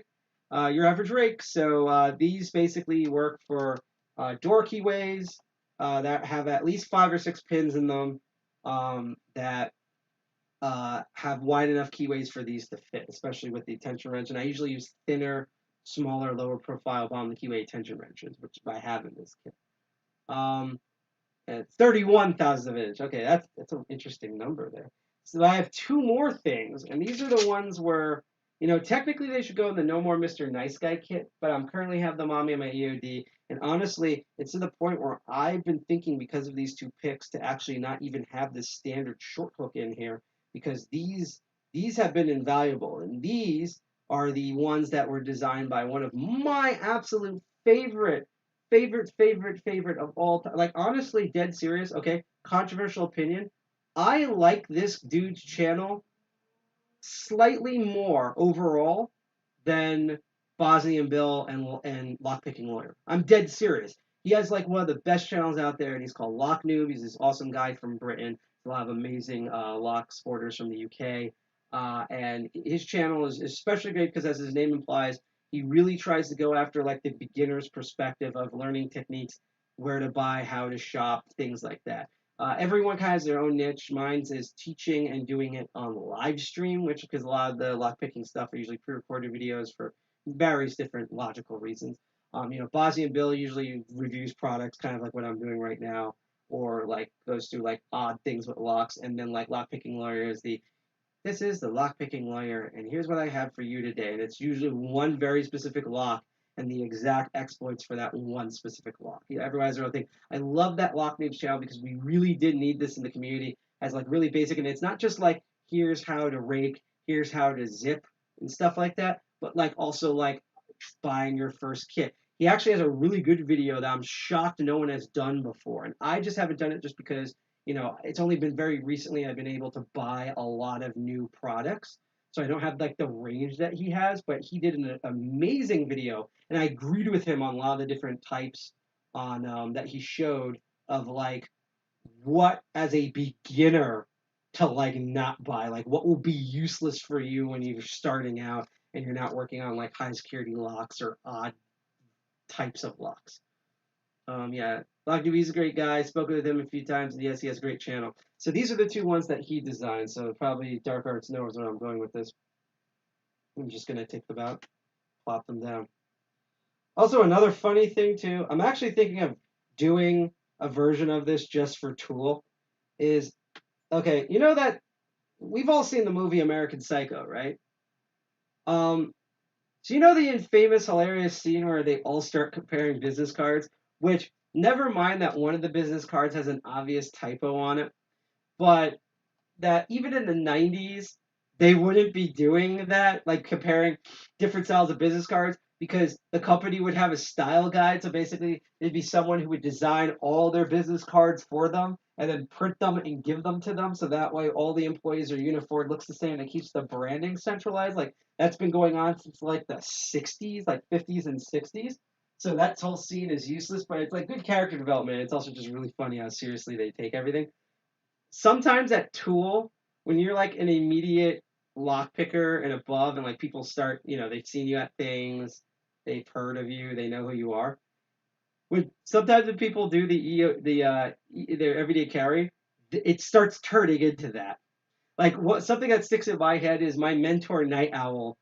It's one of my favorite quotes that he said. It's such a throwaway thing, and we were laughing because he realized after he said it how hilarious it sounded, and he said something like, "Why, yes, all of my main picks are Petersons." Now that could change now because this was a couple of years ago, but like that's what kind of happens is like everyone's just like, "Yeah, here's my EOD. It has like the Ethereum hybrid pick," and someone's like, "Yeah, that's really neat, but check out mine." Mine's has one that also has a mini fridge built. And it's ridiculous. Like no one's being like mean or like dick wavy on purpose, but it kind of turns into like a version of that, and everyone laughs at the end because this is just a stupid, useful but kind of stupid, dumb hobby that we just all enjoy. But yeah, so like these are the two in here. I actually got these again. While they look really nice, they have a very specific function, which Dark Arts spoiled basically in chat. But it is great. So the first one I'm actually going to go into is the Medusa,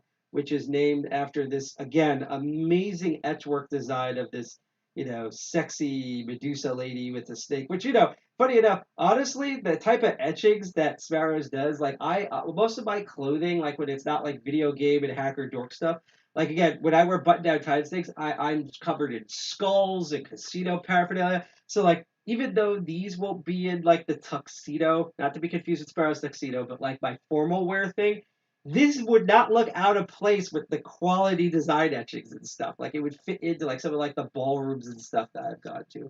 But yeah, this is the Medusa. It's the first thing that shocked me. I thought these two picks were going to be like the same size, same height. I was not expecting basically like these were like birds where you have tall, big, flashy lady and tiny, short dude. This is actually like a freakishly, like if I put it next to the normal pick, this is like freakishly tall and long. Basically, honestly, if this came out this year and it wasn't called the Medusa, like they should have called this like big boobied vampire lady because that's how tall and thick this one is. It actually has a good thickness in terms of metal. It's like it's thicker than like I think it's slightly thicker than I think this might be like 21 or 23 thousandths of an inch or so. But it's actually thinner than I thought it would be. But in terms of like the actual width of the handle, which is great, and how tall it is, this is basically that big vampire lady from Resident Evil 8, just as a pick. Dark Arts is good mate, I know.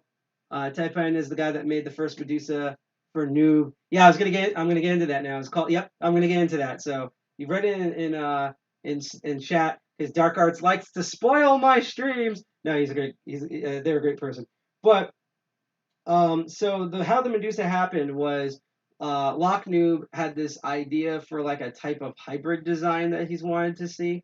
This is like super years ago. I think this was even before he had his channel on YouTube, and he had someone else. In this case, it's Tippin. He's Tippin. One of these days, I'm going to meet them, and they'll properly tell me how to pronounce these names because I'm American. I can't even speak my own English language. I can't even speak American English, and I was born and raised here as an American. So, never mind just other words. But yeah, and so he made this crazy hybrid that's like he likes to kind of combine like single pin pick type stuff with like raking stuff often. I notice it seems to be the pattern. It seems with Lock Noob here, and I'm trying to find something else around here.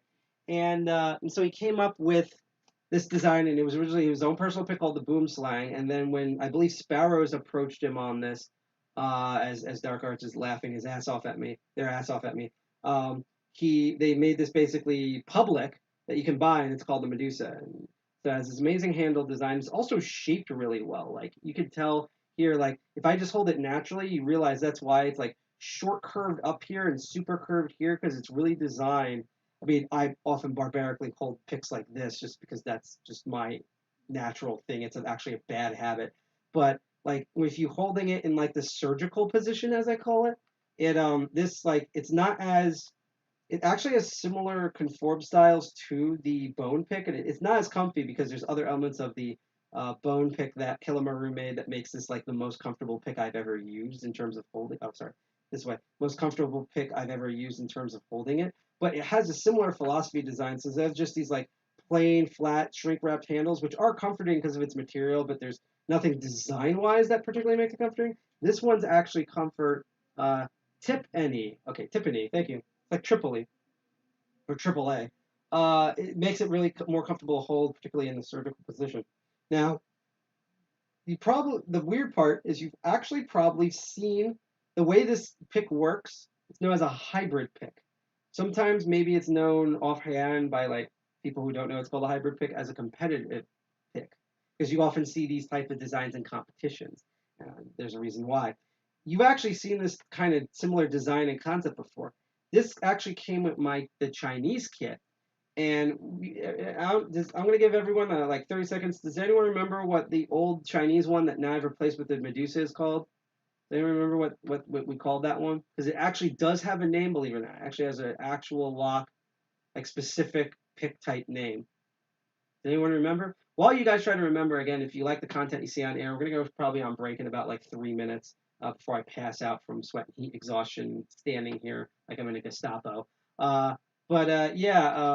If you like what you see here, again, I usually do the Master of Unlocking the first and third Sunday of the month, 8 p.m. Eastern Standard Time. Unfortunately, I couldn't do that last month because reasons that I don't want to dox myself and get into and like cry and eat ice cream out of a bowl sort of thing. Note, by the way, for anyone who's really concerned about mental health, because I've been also taking mental health really seriously lately, more than usual. I'm a lot better now, and I'm actually like, not only am I great now, even though I still have 1 or 2 issues to resolve, and I'm physically fine. Doing stuff like this is also very therapeutic for me. So doing the stream, despite me melting here, is actually really helping me a lot. So just putting out there. Yes, thank you, Snowmono. You remember that? It's called the stiletto because put it upside down. And if I put a little base here, it looks like a high-heeled shoe. It's called the stiletto.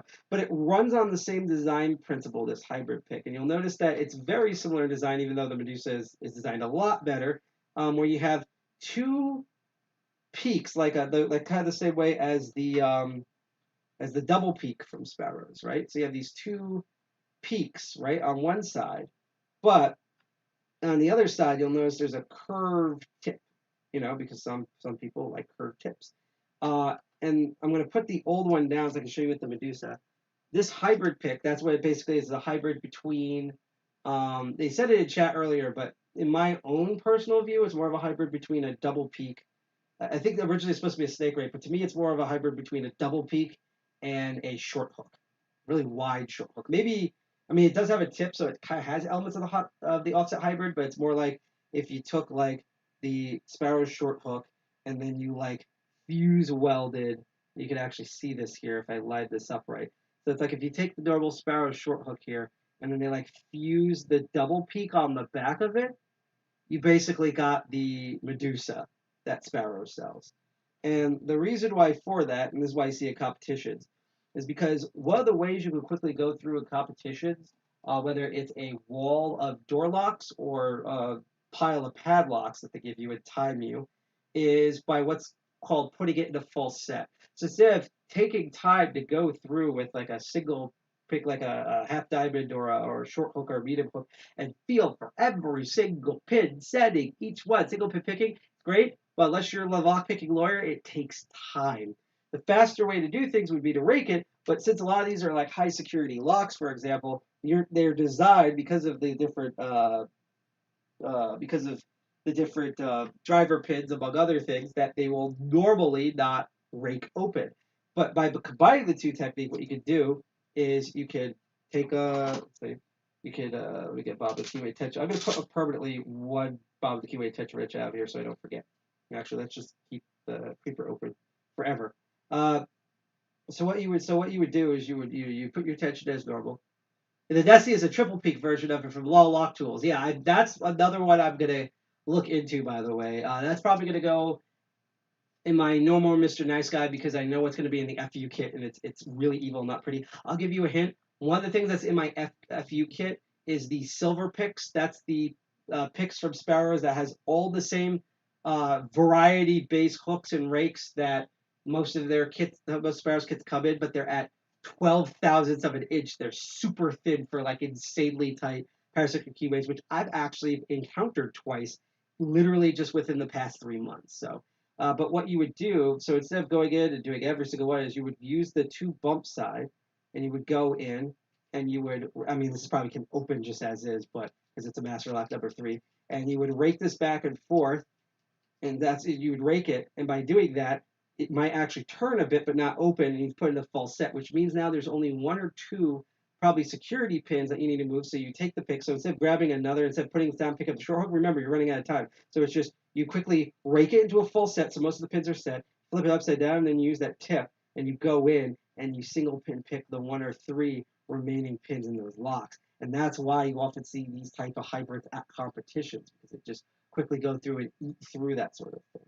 And so that's for me the Medusa. Basically, originally why I wanted to get the Medusa, and then I'm still waiting this out, is I thought maybe I could retire both the short hook and the triple peak by just carrying Medusa, but I haven't used this hybrid Medusa pick long enough in order to determine I can actually do that. So I'm just kind of keeping everything as it is. I'm going to screw it up again. Tepeni sent me a custom handmade Nessie, and it's awesome. Neat. Yeah, no, again, I'm definitely going to contact Kilamaru because there's like a type of tension wrench design that I was enthralled by when he showed me it, as well as another concept I want to pick at his brain in order to do. So the last new thing that I've added, and then we're going to go on a short break, and then we'll spend a short amount of time just picking through some of the locks that we have here because I really need to hydrate. I'm like, literally, once we go on break, it's just going to be is one of the newest ones from, I almost said the wrong person, Lockdo, is the monkey paw. And the handle, once again, I actually don't find this engraving as, like, I like the image on the engraving. It's this severed monkey's hand paw with like I think there's like a dice in the middle of it, and the moon's in the background. And I like the image, but like, especially if you put it next to the Medusa, the engraving on it is not as pronounced or as strong as any of the other engraved picks, especially the Scarab. Like Scarab is basically shows at night and day. Like this is like 8K, and this is like in like potato mode, like 240p or something.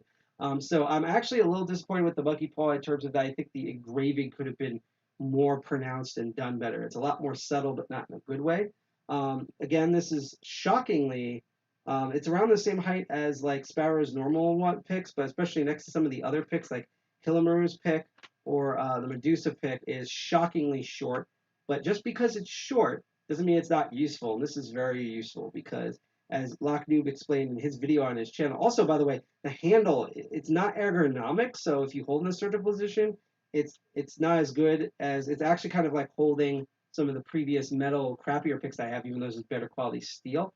But the handle is super wide, so it's actually like really super sturdy, and it's like I feel like I'm never gonna be able to lose this because how wide. Like you put it next to the Medusa, and you can see that like especially compared to its head here, it's like the same width as the Medusa but slightly shorter. So I guess you could say instead of being a sausage, it's a beer can. But what makes this pick unique, and I don't know if this is going to show up, we're going to try to do the zoom as good as possible. This is known as a notch pick. And I'm going to actually grab a cheap Chinese one that Cell actually managed to win in an online competition. And I will explain to you folks what kind of, real quick, a notch pick is, if I can remember where the heck it went. It's probably actually behind me. I probably put it on the couch like a dimwit. Give me one moment here. And again, I want to reiterate here that if you like the content that you see so far on the show, you can Follow us, like, share, subscribe, and follow us on Twitch Live and the U of Tubes. Here they are. This will work. And when we do that, we get notifications, and I cheer people on. Same thing if you send us like bits and super chats and lemons. Particularly with DLive, we're trying to get 5 more followers so we can take our whole account to the next level. And you get notifications for when we live stream, such as 2 weeks from now on the third Sunday, where I go back again on with Master of Unlocking. Also, even earlier than that, when I go back on the air this Saturday, and also our meeting on the 18th, as well as our other shows. So it's a win-win for all of us, and it's completely free. But yeah, here's a really, like this, Supercell won this, so he's just happy to have lockpicks, but this will show you kind of the comparison here. So like the top one is like what a lot of notch picks, it's a little bit wider head than normal, but this is what a lot of notch picks are like. And what a notch pick does is that basically it's a hook that has a wide head, similar to kind of the offset hybrid, but it has a little, as it says, a notch or a dip in the head of the pick. And what that's designed to do is it's supposed to be able to scoop up that pin. So instead of the tip of a lot of these sort of short hooks like sliding around or catching in between the pins, this guarantees that you're able to actually get an individual pin and scoop it up. Also, supposedly, and I've noticed this with the monkey paw, it does allow better feedback so you can know which pin you're on and where. Now, the thing about most notch picks, as Lock Noob noticed, is that they have a super wide head and like the weird angle, and they're like cheaply built.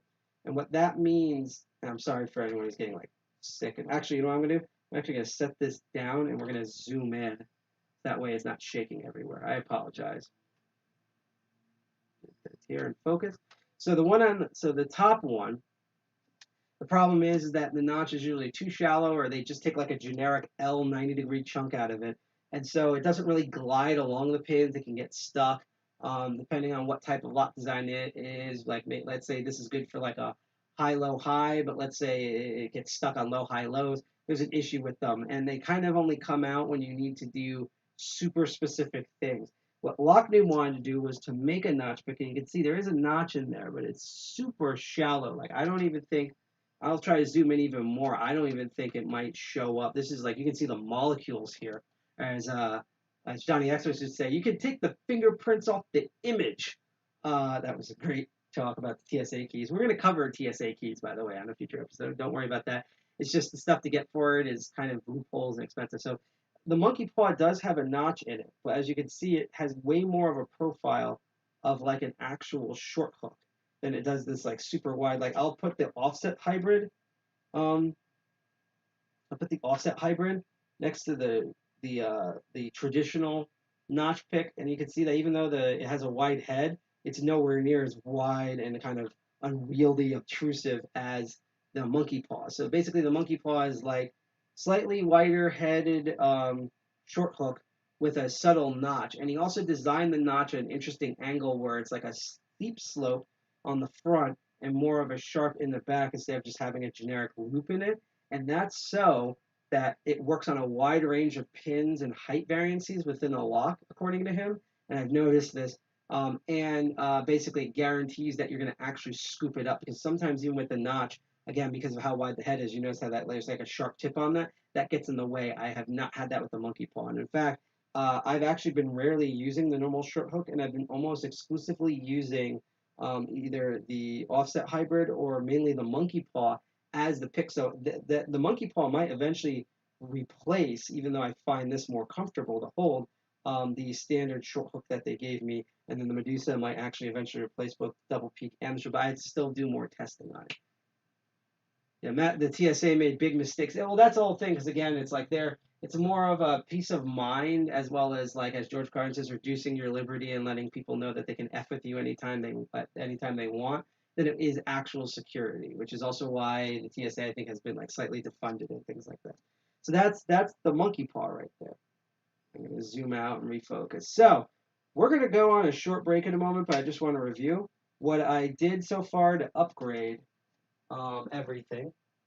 Is I kept one or two things. Like, I kept this nice super long, super thick L bomb Kiwi tension wrench with the twist in it. What the twist?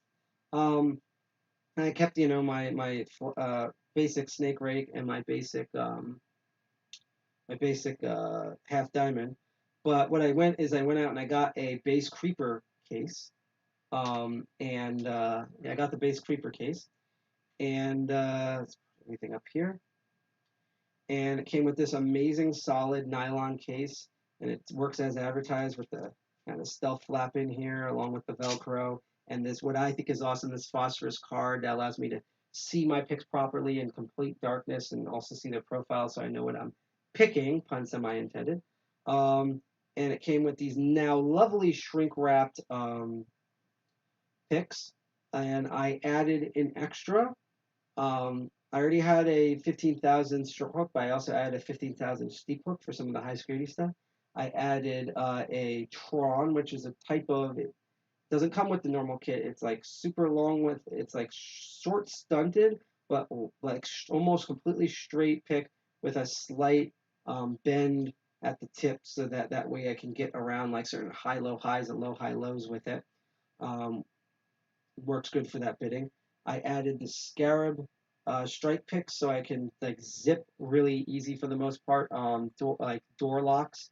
I got the Medusa as like a quick, like if I don't want to take each pin out, basically using it as kind of a double peak rake and a short hook has worked. And then the Monkey Paw is basically almost completely replaced my default short hook. The only disadvantage it has is it's less comfortable to hold, just simply because of it doesn't have the ergonomic shape as the Medusa surgical way of holding it. I'll actually hold each in both hands so they can see what I mean.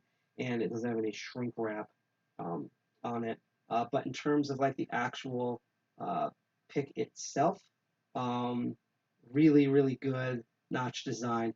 Basically, I barely use the standard short hook because of that. So, as you can see, I'm sweating. I've sweated out like over half my body weight. I need to go rehydrate, maybe eat a small snack. You're going to listen to some music for about a minute or three. When we get back, we're going to do two things. One, we're going to make a modification to the base picks and hopefully not injure ourselves in the process. Like the way I injured my thumb, I actually have to add more of the ointment in a bit. And two, we're going to test this on some of the previous locks that we've had in the training kit and see how well the new kit does compared to what we've seen in past episodes on my old kit, barring my own skill level and foobar stuff and things like that. Okay? So I hope everyone enjoys the music. I will be right back so that I can sit down before I fall down. So here we go. Enjoy the music. I'll be back in about like 3 minutes.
Hello, and we should be back. Hi, everyone. It's good to be back. Sorry about that. I had to find some emergency knobs, which was a lot more difficult than it sounded. Um, and then started to make the food I'm gonna have after this. This is probably gonna be the shortest segment. Like the part that everyone gets moist over, was me kind of going through that whole spiel and showing off the creeper kit. Which is what we're doing on this episode of Master of Unlocking, where we learn lock security stuff. But while we will pick some locks in a moment, we were basically looking at my new everyday carry that I built, or EDC, which is the Creeper Kit, which has this cool panel that glows in the dark, so I can use this stuff, so I can use my lockpicks in near darkness, as well as it's way better, more comfortable basic tools. And then I added some modified short fingernails now modified tools, such as the Medusa and thinner 15,000 inch lockpicks and the scarab and things like that. And so this next segment is we're going to quickly look at, as I take this out really carefully, we're going to quickly look at a issue that I was already warned in advance about the creeper set that we're going to attempt to do this on camera, and thus making it part of the maker portion of the making and crafting section on Twitch. And then we're going to go and we're going to pick just a couple of locks just to see how well these tools basically work. At the end on Twitch, we're going to raid someone else's channel. I'm going to thank everyone, and we'll listen to some music. It'll be great. And if you like all the stuff that you're about to see here, because we're about to make some modifications on air and then pick some locks with these new tools, you can hit that bell, click like, share, subscribe on Twitch, Live, and YouTube. That way, when 2 weeks from now, when Master of Unlocking comes back on air again this month, on the third Saturday at 8 p.m. Eastern Standard Time, or when I'm on the second and fourth Saturday a month with Crypto Barons, on one of the Thursdays for G.I. Jack's Arch Violent Linux perspective, or one of the Wednesdays for Circuit Breakers, and especially for this upcoming month's hybrid meeting on the 18th. Like, if you can't make it out, if you live on the other side of the world, or even in South Jersey, aka the other side of the world, and you can't make it out physically to the limited sort of in-person thing we're going to be doing, you can watch everything on the stream. And if you can't remember, it's the 18th, Wednesday, is that like a Friday, is that a Tuesday, what? If you subscribe to us on Twitch, Live, or YouTube, you'll get all the notifications. Especially on DLive, where if we get 5 more followers, hopefully in this next month, we can get upgraded to a new status on there called Cryptocurrency Superstar, where we can do a lot more, not only with the DLive account, but particularly for my Crypto Baron show, which I greatly appreciate. And all this is free, by the way. There's no money paywall to subscribe. We could become partners with Twitch, but there's some contract stuff that we're still working out that not honestly making us very happy. This is where we start getting demonetized, we're making money from this anyhow. And before we go in, I just want to say that if you, I'm going to adjust some things here too. If you are, I'm going to actually creep this table forward. Sorry for the rumbling. If you are interested, if you have any questions about what I'm doing, such as the weird way I'm moving this table over, about lockpicking, my crazy hair, what DCG 201 is, which is we are one of the many DEF CON groups from across the world, and we're located in Jersey City, New Jersey, hence the 201 number, because that's the area code. See, I answered a question right there, or things like that. Talk to me in chat. I love talking in chat. You folks have been awesome so far tonight, and I very much appreciate that. But if you're also just here to learn and you're really shy and introverted like I was 2 weeks ago on Friday night, that's okay too. You can sit with us and keep lurking and keep learning, as I say. All right, so why am I sitting down? I'm down here. Well, here's something I've been warned about forever about these higher quality Sparrows Lockpicks. And you probably notice it, get a lock, any lock here, which is that these coatings are dipped on. And that's why you get on there. These are, they feel great in my hand and everything. The issue is that they over dip, as it's called. So you'll notice that instead of having ideally, if we compare it to another pick, the coating should end right where the handle part ends and the pick part begins. There's a part of it that's on the pick side, and they're at different lengths. Now, most of the time that's not a problem, but there's certain locks that are going to be deeper. Let's see if I can find one where I won't be able to go and reach into the back properly because of these sort of long necks. So we're going to try at least one here today. I have a GI Jack here. I have a blade, and I'm going to do something that GI Jack would normally not do, and put on, funny enough, gloves that I use for work. And the first thing we're going to do is we're going to see, hopefully without breaking or ruining the pick, if we can shave off some of this extra dipping. The other thing we're going to do, which is over here, is there's like a sort of like, if you look at my older picks, it's like this nice metallic, oh, sorry, these gloves are designed to be really reflective. There's, so at least I know they work. It's like a really nice reflective metallic, like, silver sheen. But if you look at the Sparrows pick, because of that sort of chemical treatment process, it's a lot, it's sort of like a copper yellowish tint to it. And these are mostly smoothed out, so I normally wouldn't have to do this with the sandpaper. But just to remove a bit of that metallicness, we're going to still use the sandpaper. It's just we're not going to smooth out the actual shape of it. And you can use, all you need to do if you want to smooth out your lockpicks or move the odd. And I just noticed, Dark Art said, thank you for watching the stream again. This is probably going to be a short segment. We're probably only going to be on here for at max 20 more minutes. But this is pre-recorded, so if you particularly go onto YouTube, and later on we're going to upload it to archive.com and also PeerTube, you'll get to see this episode in full as a pre-recording. But what you do is you can get fine grit sandpaper at the highest number that you can get. Now, the recommendation that works, but just what doesn't work for me, is you take the high grit sandpaper and you put it between the pages of a big, thick book, and then you sandwich the pick in the sandpaper, and you pull it out, and you keep doing that until it's smooth. I personally went down to like Lowe's, and you can actually get sandpaper in like sponge form. This is an actual like sponge, but instead of washing dishes, you can like sand wood and metal with it. And so that's like I actually had one, but not only did so much stuff rub off on it, but eventually I had to sand a brass thing, the brass practice locks, to do the whole intermediate color lock episode. I had, oh man, it would like, basically it like destroyed the sandpaper, so it was completely smooth because that's how much I was sanding. So that's why I went out and I got a new one. These are like only like $3 or $4, so it's not too big. So yeah, so the first thing we're gonna do, I have never done this before. Watch, Jack's probably gonna storm into the room like giving me tips and stuff. Is I just want to see. I'm gonna be very careful if we can like kind of like cut in here. Oh, wow, that was actually really easy. And we're gonna see if we can like do like an entire like that, and then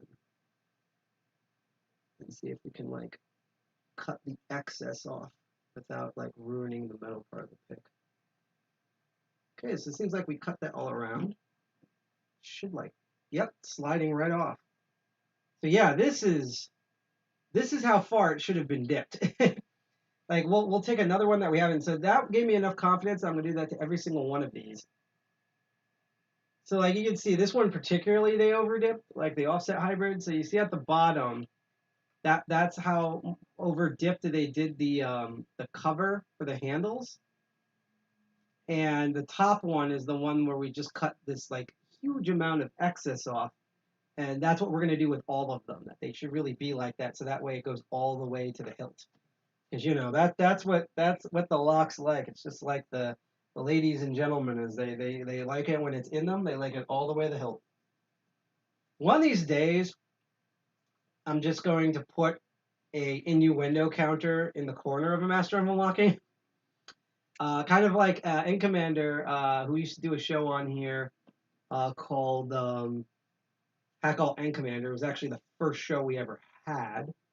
And I like to think that the reason why he's doing extremely well with his own show is because, okay, there's a little bit of a over here.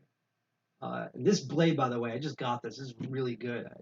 I've used X-Acto knives and stuff before, and like it's more of like my cutting ability here. But yeah, I see. Okay, there's a bit of an overlap. But yeah, this is like a carbon fiber or something or whatever, and this is like literally cutting it through like it's made out of butter. Okay, what is? Am I not like going through the back properly? Hopefully this will finally do it. Yeah.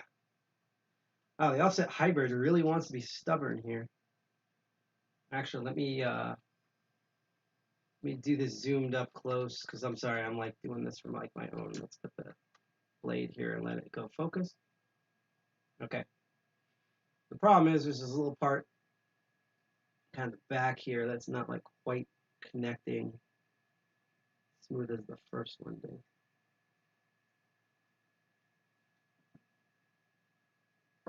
Because I'm also trying to be like safe here.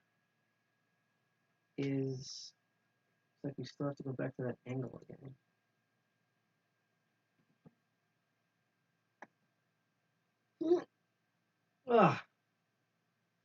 Holy moly.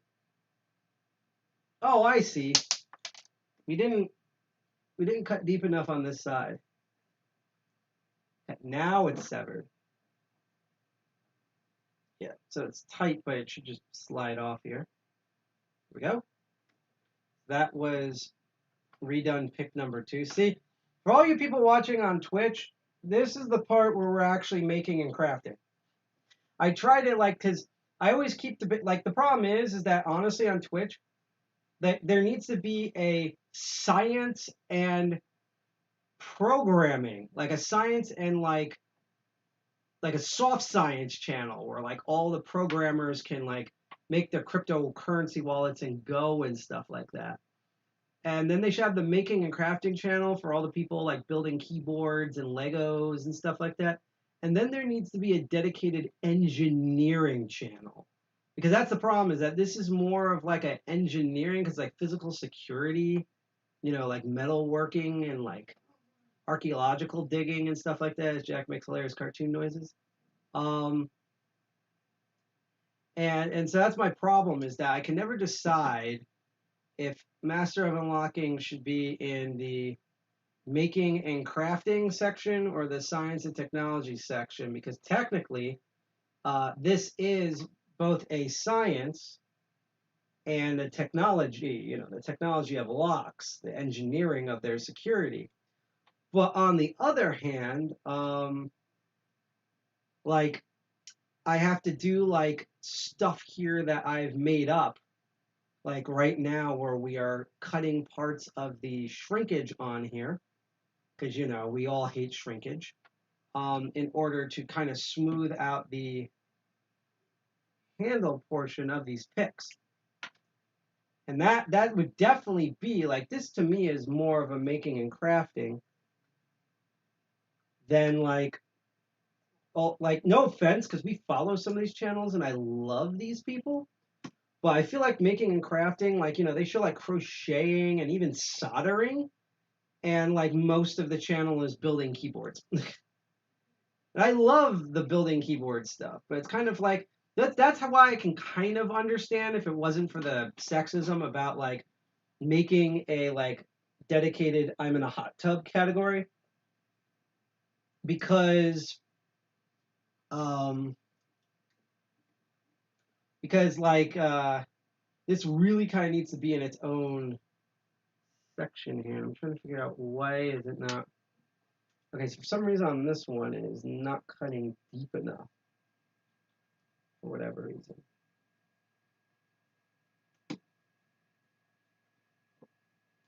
Because my whole thing is, because of the way there's like waves up here, what I'm going to do with this one is I'm going to separate it and then I'm going to split it down the middle so that I can like roll it off. But right now this is giving me a hard time. Oh, geez, you guys can't even.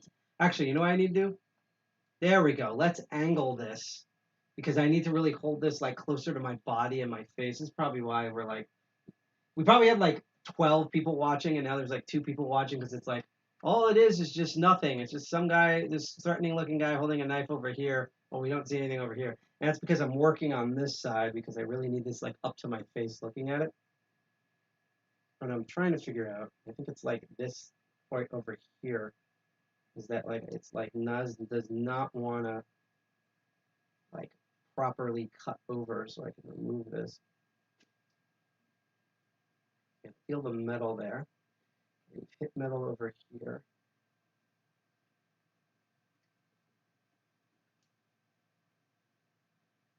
Honestly, I think I may have shaved too much off the top here, maybe. It keeps moving around.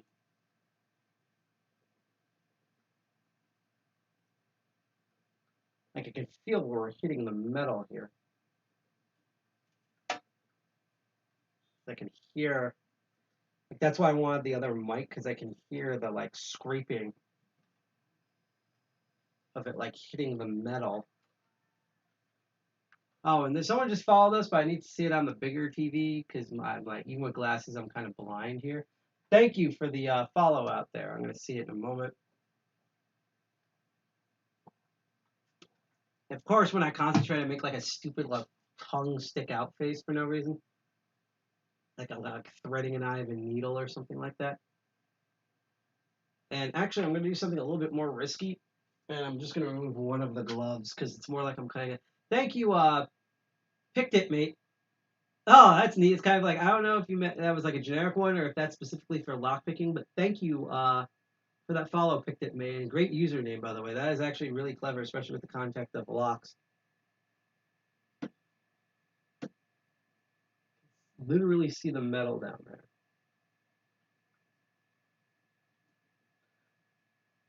Jack's probably like cringing right now. Like, no, you're supposed to do this. It's supposed to use like a broadsword.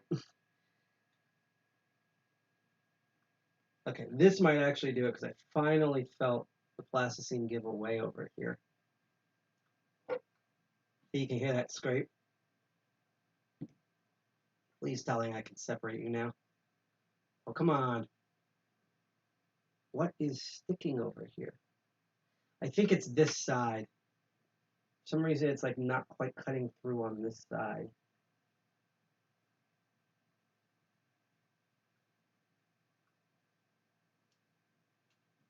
What's weird is, like, if this was completely round, this would be a lot easier.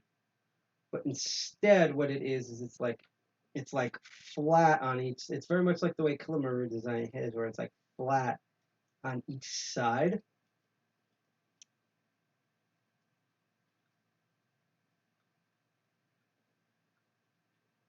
So it's like oddly hard to grip. Okay, I'm starting to feel, yeah, it's now coming off.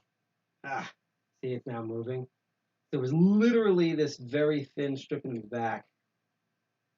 Just keeping the whole thing on. I should be able to, once I dislodge this, as our co-founder groans for some mysterious reason. Yeah, there's this little bit still stuck on the back here. We have 3 more to go, and then we're going to use the sandpaper to just remove the ugly, remove the ugly,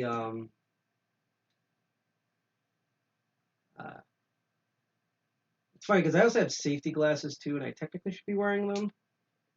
I've worn them in past episodes, but just for some reason not now.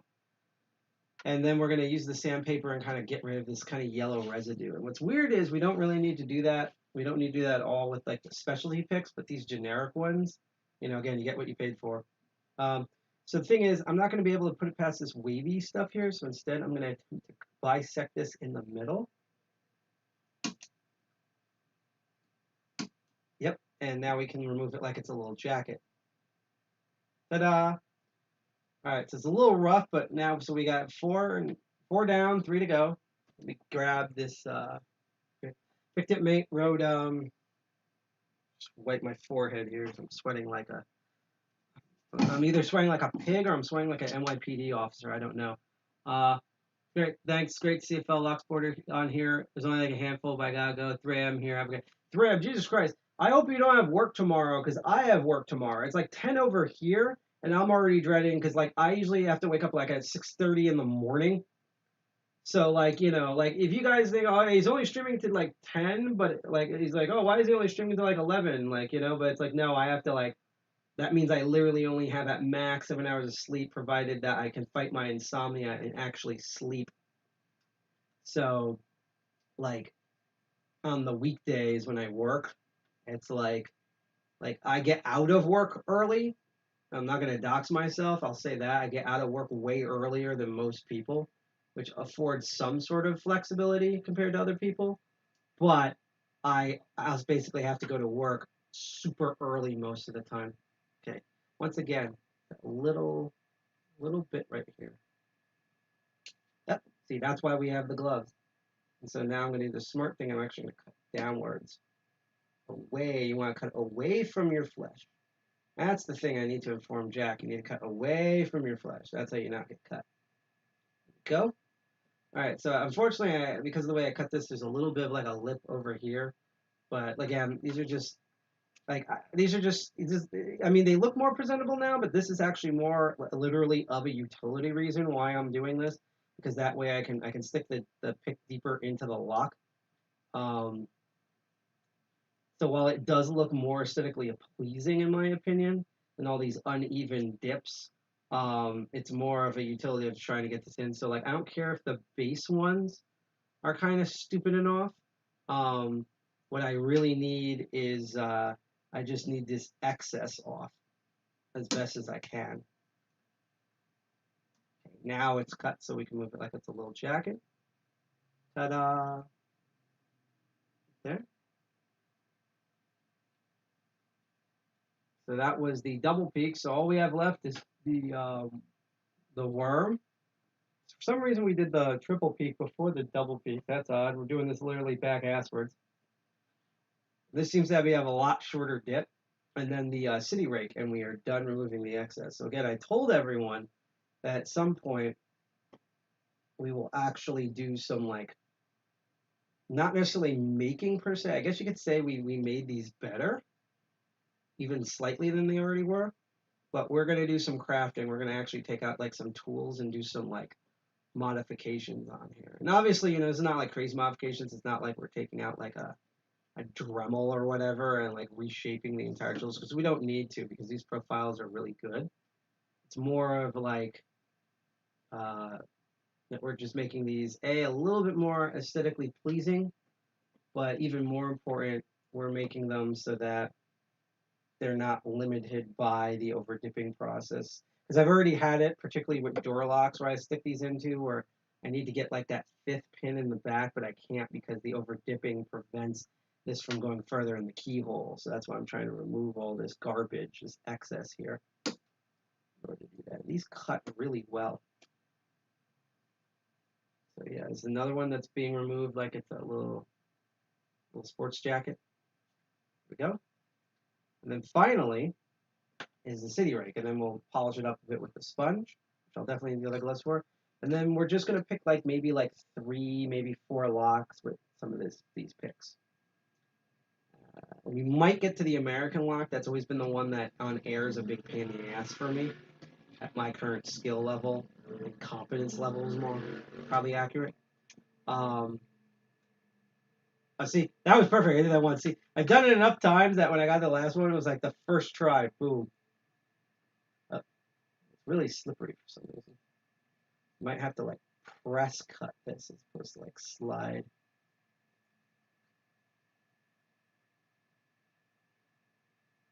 See what it's doing there? It's like trying to slide away from me. Can I peel this off now? No, actually, you know what I'm going to do? Here's a smart thing. Let's go the opposite direction and just try not to cut into the handle itself. So I've made that little clip here, and then I can pull back. Do one more pass of that, and it should cut all the way to the base of the metal. And we should be able to pull this off like it's a little sports jacket. So yeah, I should have actually done a before and after picture of these. I might be able to use the macro picture to do that, but doesn't this look a lot more like aesthetically pleasing and even? Hold on, get this in check. There we go. Like, doesn't this look one more aesthetically pleasing as well as like more like you can like actually stick the whole pick tip and stuff in than it was before? I personally think so. Now the new challenge here. Oh, there we go. Fold this in. Perfect. Love this thing. This is now my new favorite. Is Ficars Pro type of cutting knife, and it like fits on your belt and stuff. This is gonna have a really good, and it's shockingly not that heavy. Like it has heft, and it's like loop here. But this is like my new favorite friend. Hi, friend. Now we're gonna put on the other glove.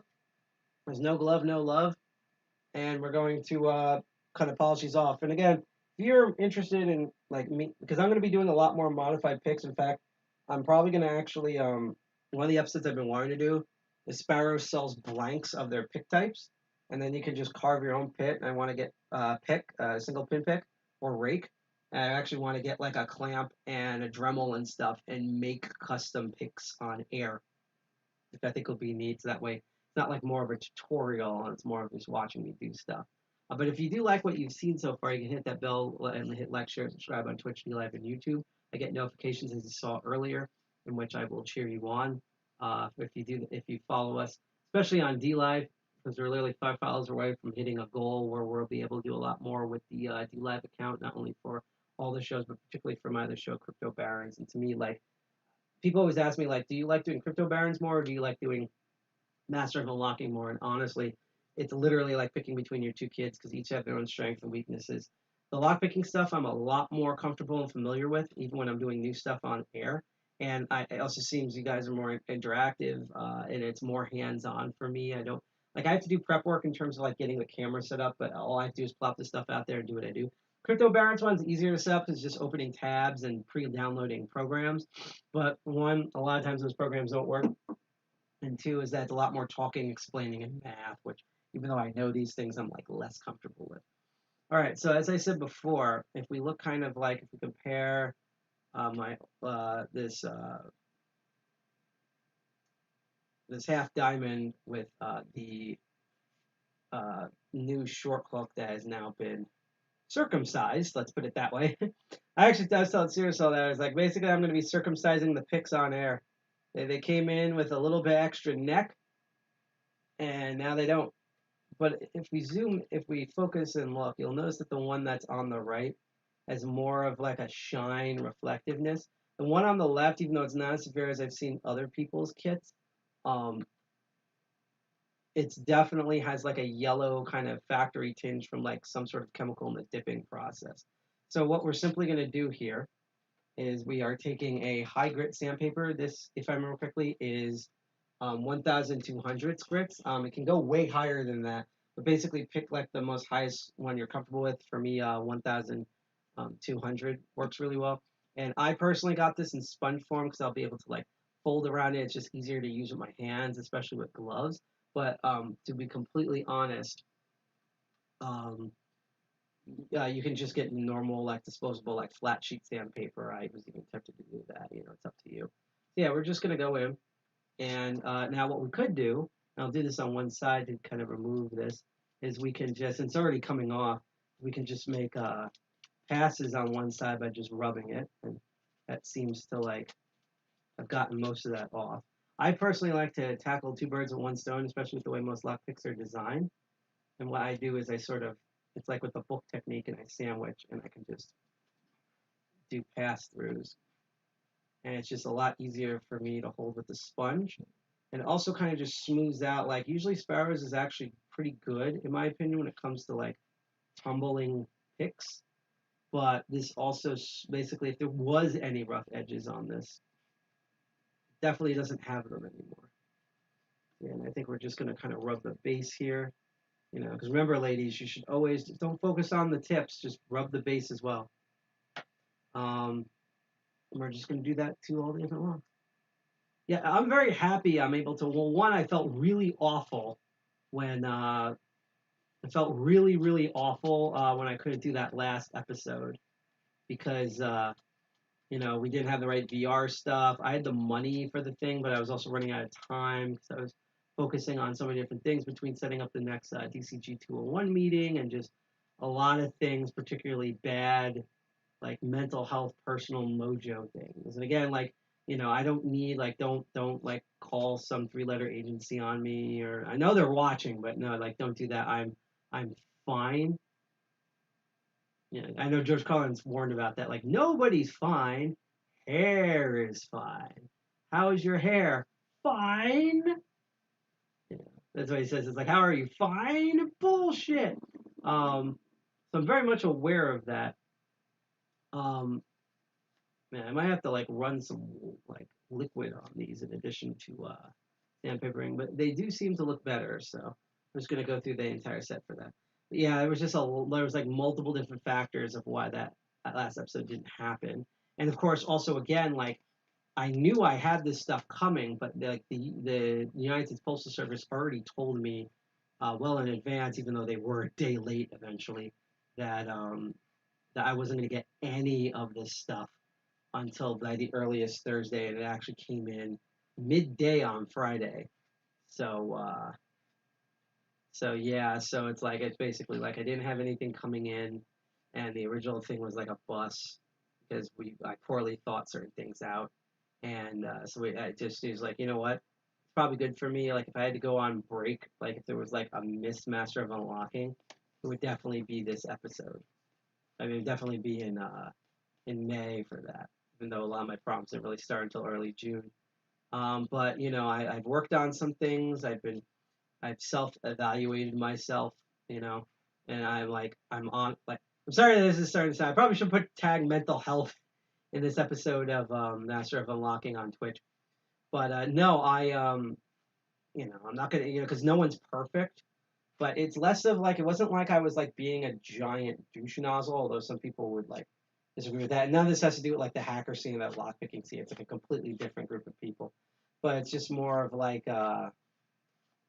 it's just like there's certain neurological issues that I have. Not neurological, like certain mental issues I have that like while being hopped up on meds are nice and would help, it would only supplement. And like what I really need to do is like psychiatry stuff, psychology stuff. Like I need to essentially talk to a shrink or friends or whatever, and just both developing on my own as well as just doing research. I've just developed new techniques for myself, like when I'm like brushing my teeth in the mirror, things like that. And like already it's been like 4 or 5 days, and like I know there's like the thing called the placebo effect, but like I already feel tons better, and I think I'm like my behavior has improved. So that's like why you unfortunately didn't get an episode last time. But now we're on the normal schedule, like literally 2 Sundays from now, we'll have another Master of Unlocking. I don't quite know, like with most of these shows, like I know what I want to do, but like basically between tonight and tomorrow, I'm going to get new things, whether it's locally or online, probably from Sparrows again. But it's like, so I can't say, because unfortunately I don't know. I can't be like, this is what's going to be the next episode of Master of Unlocking. I will announce it earlier than I did this episode, what it's going to be once I realize what I ordered. And that will probably show up because it's usually a meeting day that happens before. I'll probably announce that like in the morning or midday on a Saturday. But we could have removed some of it. But yeah, one more left. It's just the good old city rape. But yeah, that's why that didn't happen, and I've adjusted things both with some scheduling stuff with DCG 201 and learning to take a break and stuff, but also like just like other things that I would want to go into, and none of them are my genitals, thank God, for the most part.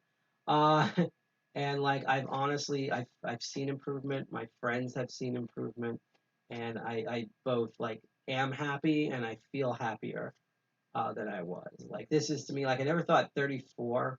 Because like I changed a bunch. Like I definitely wasn't the same person when I started off in my 20s that I was at the end. And now I'm kind of doing the same thing where I guess this is that midpoint of the year of like 34, 35, where I start like working myself and transitioning over to like, by the time I'm 40, while I'm still going to be side pocket making like, stupid innuendos, like sex innuendos about lockpicking and being like all crazy and stuff like that on here, talking to you guys. That I'm going to be a different person. That's life. Oh, by the way, here's a neat thing. When tool meetings kind of open back up and we just polish them all with the sponge, That is kind of like what the meetings are like.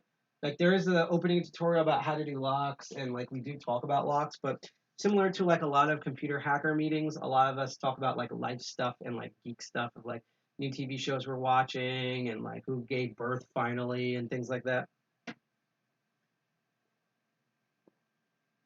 Yeah, I don't even know what time it is. My phone's charging. We're probably gonna go for a couple more minutes because now we're gonna attack some actual locks.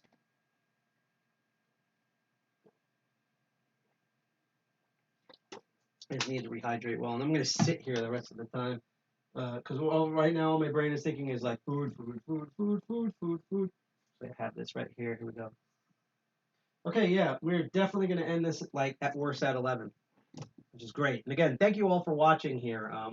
We're gonna do one more thing, as Grandpa from Jackie Chan Adventures would say. Love that show. Still shocked they never did like a live action version of that show or something like that. Putting all the little excess foreskin in the corner. So now we're gonna do is have all the specialty out stuff here. Here it is.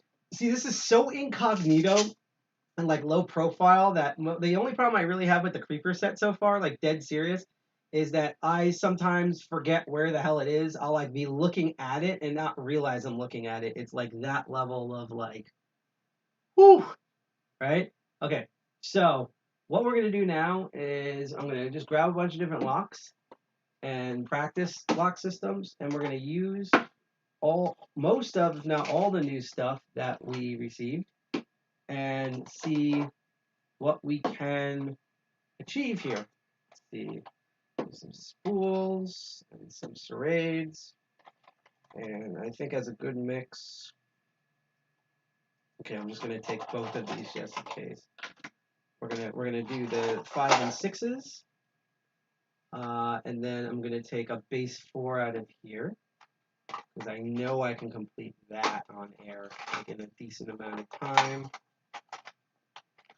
So I hope the base 4 is not accidentally on there. I say that right when I find the base 4. There we go. Just the tool base 4. And get the breaker and a high-low high and the color keys. This is the set that we did a couple of episodes ago where we had the different colored keys and we repinned them to the first time. Not the first time for me repinning, but first time you folks saw me repin something on air. And I sprayed the lock bodies to the colors of the keys and stuff like that. And if we even get to it, American lock and one of the worst combination locks in the universe. So let's go. So let's go. So I'm just gonna do a guesstimate here and just grab kind of like a middle of the road, a shorter version of this type of tension wrench. And we're just gonna go through stuff. So just for demonstration purposes, I do have the clear padlock, which again I don't recommend and normally don't teach picking on the clear padlock, but tilt over. There we go. But I just kind of want to show you like certain things in action here. So we're going to use bottom of the tension keyway for the most part for this. And I just want to show you kind of the different tools here that you have the single pin pick. We're going to go in. We're going to move each individual pin. There we go, and it opened. We just opened that one, and that was like the super sharp point single pin pick. And now we're going to reset that, and this time we're going to use the offset hybrid. So this is the one with the not quite as a deep curve as the short hook, although it's the same like altitude of curve, but this one has a wider head, and I can already feel this where I kind of can feel more. See how fast that was? Where like, and I'm not even looking at the clear part of the lock per se too. This is just me going, because that's one of the reasons why I don't teach people on clear locks, is because this is more of a visual aid as me as a teacher to demonstrate what's going on and how things work. I always tell people, if it's in a quiet place, you can hear the pins that you're moving, but like 80 to 90% of the time, it's about feeling. So now we have this, we have the Tron over here. I'm going to put tension on this. And again, that's really low profile. So I'm literally just tilting up and I'm not really doing much. to set these pins in place because of that odd, interesting angle that it's at. So you know how before you saw me like really move up when I was back there? This is still a curve, but it's such low profile that I can just like kind of snoop down at the bottom in order to move all those pins. And then for raking purposes, we have the double peak, which actually might be a little bit more tricky on this one because usually like the S rake, snake rake, or the double peak, to me works better on locks that are like 4 pins. 5 pins is pretty much, but definitely with 6 pins, like it takes more effort because you only have 2 bumps instead of 3, so you're hitting less surface area. Like you're going to see that right here. We see how fast that went, where I did 3 peaks as opposed to let's go back to 2 peaks. Like you see how that like took more effort and stuff in order to open that. That's because I had to do more work because there was more surface area I need to cover. And so now we're going to use its like less peak and valley tamed cousin, the worm. Actually might go even smoother than its cousin. Yeah, it's the same speed, but I'm pretty sure it can go faster because since this is such low bidding, it should be able to glide over. And then like we did on our first and technically first, but especially third episode, here is the city rake where you just rock the back and forth. That vibrates. Sorry, a little bit more of a tilt. Let's focus. It's right in my eye too. Get a little bit out. There we go. And like so, you're just rocking it back and forth, and that kind of emulates the key bidding, and it vibrates all of those keys into position. You're not moving in and out because that will wear down the city rake, and you have less slight chance to open. So now we're just going to go on the specialty ones here.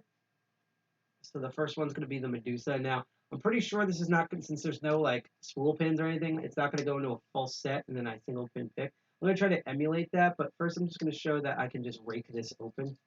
It works like a normal rake on the raking side. And then again, I can flip this over and use that tip, and especially since with how wide of a keyway this is by design, I can go a little bit. Actually, let me use a more low profile bottom of the keyway tension wrench here. One of these days I'm going to have to like use a GoPro or something, you know. It's actually, okay, there we go. So I can go and I can use the tip of that and kind of did all the pins when I was moving in there and open it. And then we can try like literally a hybrid approach. And in fact, actually no, yeah, we're going to use a hybrid approach. I'm going to put this all the way at the bottom and then I'm going to rake this very briefly. Actually, that already opened it, so I'm just going to actually do like a super quick like. Okay, and that if you notice that kind of put all these the key pins and driver pins are all almost at the shear line, and there's like literally 1 or 2, and it might just be that one in the front. Now that I looked at it, that will move it up. No, it's actually the third and the one in the front. There we go. And you, and then that, and so that's what they mean about like you do the raking first, put in the false set. Most of these pins are lined up. And then you just pick those 1 or 2 pins like what I just did, and it opens, and especially since this is like an all-in-one tool, it goes much faster. Now, the MVP here is the monkey paw, which is the notch pick, and I should be able to, as I slowly slip away from this table, let's pull this more close, is that I can, with pretty much not looking at it, I have such good feedback that I know which pins I'm scooping, and I can just feel where they all are, and I can feel them. I can also feel when it goes in the notch and cups it too, so I know I'm exactly on that pin. And then finally, if we're able to do it on this one, and then we'll try 1 or 2 like real actual locks that I brought out. We use the stripe. We're going to use these the scarab, where we use the zipping technique as the strike picks. So you put featherweight tension, you put it all in, and then you should be able to pull up, and it opens. You might have to do it a second time, and we got an open on that. So that was the lower frequency scarab. Let's try the higher frequency scarab here on the super cheap easy clear lock. This one might actually open. Do you think this will open this faster than the other lower frequency one, or do you think we actually might have to use time because of how the peaks and valleys? I guess we're gonna find out. So let's see. So featherweight tension, put it in. Okay. So second one. Let's do a third one. And actually, I just resetted that, so let's try that again. So featherweight tension. 1 zip, opened it. Just want to try it again, just to make sure that wasn't a fluke. So we do featherweight tension. Okay, actually have to do a second one. Okay, that one, everything overset, so I just reset. If I do 2 zips, it doesn't open. I always reset the tension. So. Okay.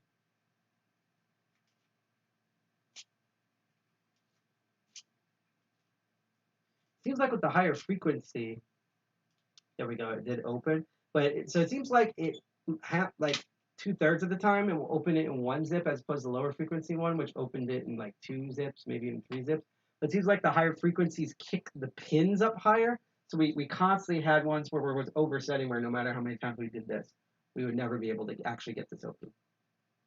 So let's use some of this stuff on the other lock. So we're going to use this Master Lock 140, otherwise known as a brass boy. And what's interesting about these ones is that technically they're supposed to be higher security than even the Master Lock number 3s in terms of their pins, because it does have a spool pin in it, but they so poorly set up the spool pin that it basically works like a normal pin, so it doesn't even matter. So we're going to attack this one real quick with a monkey paw. We're going to do some tension on it and go in back to front. That's the one. I'm actually over tensioning, so I'm going to let go. So lightweight tension on it. We're going to go for the back. So 1. So as a lockpick learner said, I click on 1, click on 2. I just oversetted something in my nervousness because I'm slipping and sliding everywhere. So let's try that again. So we do a reset. And actually, let me use the thicker, longer, for her pleasure, tension wrench, because that kind of grips inside this particular wide keyway more. So go in, go 1.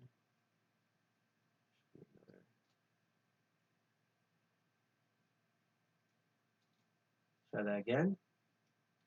For some reason, I think this happened too, where like this is the one that really never wants to behave.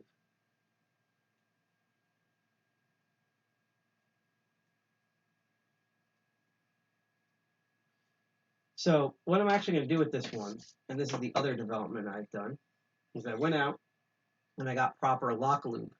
Not to be confused with Lock Noob. I don't know if Lock Lube is Lock Noob's adult entertainer name. I might ask him one day if anyone has dirt on that. Let me know.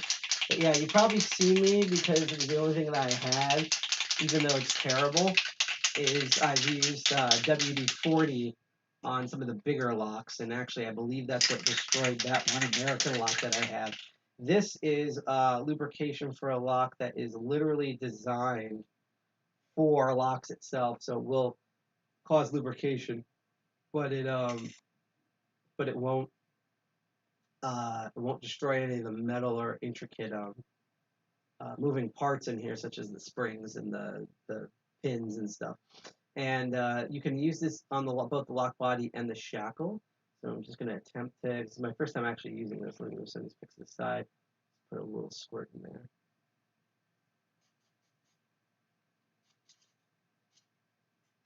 And we're just going to let that sort of move around. I'm actually going to angle this a little bit more towards the pins. Okay. We're just going to let that soak in there. And then I think somewhere floating around, I might have to like get up and reach. I should have. Here we go. Have some napkins here, like clean out. I'm gonna have it sit down so it like just drains through.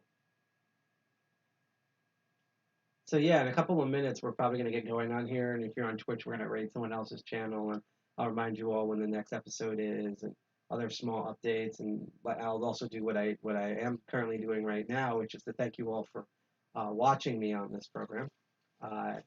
Master Locking, I think, is, if I remember correctly, I think it's the most popular program after our meetings, and it used to always tie with End Commander's old show on here, Hack All End Commander. So I'm really flattered that everyone, I see it on Instagram and stuff too, and on the R Lockpicking Reddit. You folks are awesome. So I'm really flattered that everyone is really excited about this show, because again, I'm not I know how to do this, but I'm not like, here we go. I'm not like super skilled. And that was a weird false set. Also, this lock loop has a very interesting smell to it, by the way, as well. It's actually very like non-toxic, kind of, so that's really neat. But yeah, it's like Can't think right now. I'm too busy of like what. I know the rakes work. The thing is, I can't brain right now because I need to eat. I definitely know that the rakes pretty much like instantly work on it. Like that was just the base rake and it just worked. Actually, what might be happening here is that my tension wrench might be catching on the lock body. So let's kind of test that theory here. So I'm just gonna put a little bit more space. Definitely washing my hands, not only just with the antibacterial soap, but with the definitely with the lava soap. Make sure that the thing about the lava soap is both the chemicals the soap is made out of, as well as it has like a type of like pumice granules in there, and so it makes sure like anything that normally you can't properly wash off, and it's mainly designed for car mechanics, so like certain oils and fluids and stuff, maybe or maybe not in that way, but yeah, I don't know why it's not working right now, but it's mainly designed. So like if you can't get it off with most like hand soaps and what do you call it, body washes and stuff, like lava soap will pretty much just ruin its day and get rid of it for you. So for some reason this one is shy and does not want to open on camera. So putting that away. What we're gonna do next is I'm actually gonna grab, and I had the wrong thing here. It's going on here somewhere. Is we're gonna get there it is. Master lock the classic yield master lock number 3. And once again, because I'm eventually going to do this with all of the locks in my kit, because I haven't done it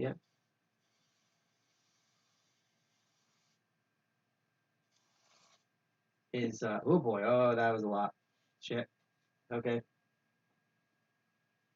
Get a napkin to sop all that up.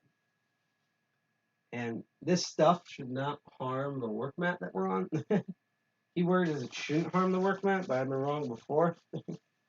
But eventually I'm actually going to go in and lube up the entire, every single practice lock that I have, especially these progressive series, which I actually might do when I get off of air, because like a lot of them, like some people get frustrated and they think that they can't open them, and then I'll do it and I open them, but I super struggle with it, and so like probably like 5 more minutes we're gonna exit the show, and the reason why, and I'm like, oh crap, it's because these pins are now getting stuck. So like eventually I'm gonna go in and just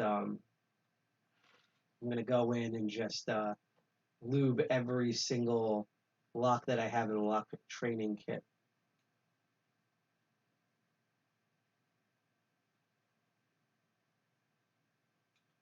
For some reason, it's weird because like literally all the past couple of days, the monkey paw has been super, super good, especially to me. So I have no idea why the 2 basic locks are just being like super camera shy right now. It's so weird. Let's go in. It might be because I'm like over tensioning. So tension and slightly more tension there. There we go. Got an open on that. So like normally, like again, the monkey paw is really good. I can do whatever it says, all the stuff I can do where I can feel the individual pins and things like that. But just for some reason today, it's just being uncooperative. Also, might be because like I'm hungry and everything. And yeah, see here's the whole thing. So this, because of how wide this is, I can't really fit it.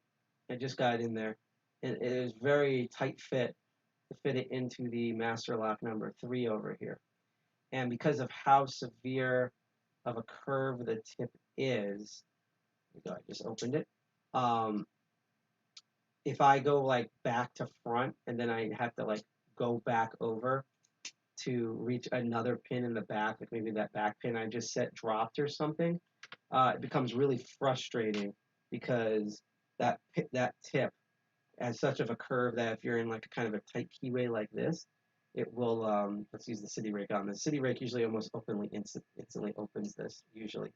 Yep, just opened it. But yeah, it will actually get stuck as you're trying to push it back, as you saw earlier. So that's, so like the Medusa, like every tool in a lockpicking kit should always have an actual like practical purpose. Like even if it doesn't seem like that to other people, it must have like a practical purpose for you. So for example, like why do I have those the scarabs? I have them because, well, like over half the locks. Like I love padlocks, to be honest. Those are like my favorite locks to try to pick, especially since I usually, even when they're attached at odd angles and stuff, I can usually get more comfortable with them, and they smell like the lube. But a lot of the stuff, especially lately, that I've been running into are doorknobs and like other locks that are built in to, and I need a thinner one, that's why, that are built into a wall, and they're like Schlegs and Defiance and things like that. And so like that's why I have them, because it's like I've dealt with like enough. I dealt with more doorknobs than I'm comfortable with, put it that way. So I'm just sort of like, yeah, I'm gonna need something for doors that will eat through real quick. So, so that was the Master Lock number 3, classic right there. And then I think what we'll do to wrap this up, before we go raid another Twitch channel, is I'm just gonna work. I'm at least gonna do the number 2 here. We're gonna end on number 2 because it's DCG 201. We're just number 2. I mean, we're basically number 1 in a lot of things, especially in terms of like stream presentations and stuff like that. But it's New Jersey, so we're number 2. Okay, so for this one, I'm actually going to, even though I can use bottom of the keyway tension for this, I'm actually going to use one of these gnarled top of the keyway tension wrenches, just because I find them easier.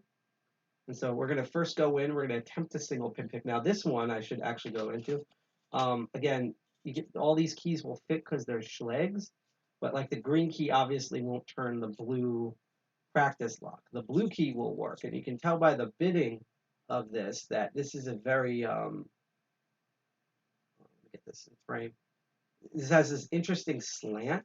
So the idea with this is that if you're a beginner picker and you work on this blue boy or girl, I always just make up random genders for the different locks and tools.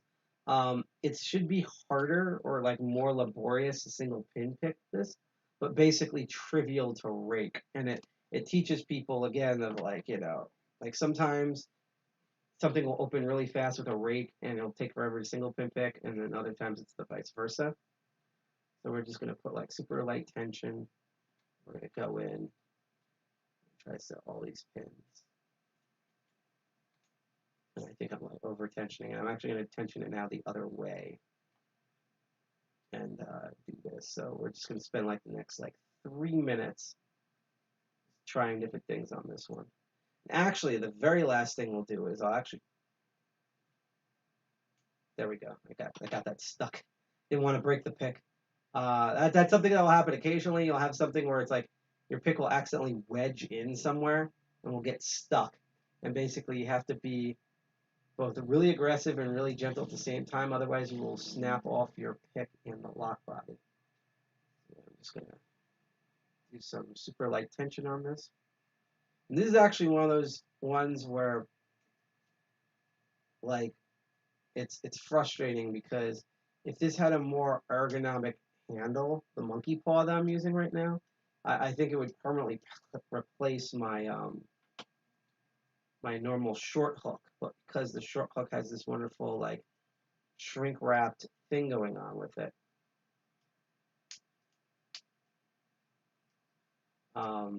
that sorry, blanking out here because all I'm thinking about is the needles that I made, as well as you folks out there, and I'm really glad for all the people who's currently chatted with us and stuff, as my stomach now protests me. It protests me. But yeah, it's like, what was I getting with this? I actually forgot the topic we were doing. I swear to God, I'm not for once, I'm not on drugs or like drunk or anything. I'm literally, like, I've been trying to make it a habit to make sure that I actually eat. But why? I think it's because I keep going in too deep on this. Literally, that's what she said. But no, it's that my issue is that normally, I've been trying to do this thing that seems obvious, but I always keep forgetting to do with this, which is to make sure I eat before I live stream. And unfortunately, because I had a panic of where the Elmo was and some other things were also set behind and stuff, I couldn't. Wasn't able to do it in time. I wasn't able to do that in time. So naturally, after about like let's see, 9, 10, after 3 hours of doing this, I'm freaking parched. Probably actually one of the reasons why we're gonna end this a little bit earlier than I wanted to, and also probably because that hunger is. That's why I'm like super frustrated that I can't single pin pick this right now because I've been single pin picking this all day in preparation, and now it just doesn't want to do anything. What I can probably do is get it to rake open, use the worm. I don't know. I don't even know if the. I don't even know if the strike picks will actually fit in this Schleg keyway. I like really don't know. Again, let's actually use the thicker tension wrench here. There's an itch coming on my arm that like I really hope it's just me like sweating. Because if it's a mosquito, like I'm the worst with mosquitoes. If I get enough mosquito bites, I basically become allergic. And the problem is I don't know if it's because of my diet. Because I'll give you everyone a tip, especially if you're in the forest.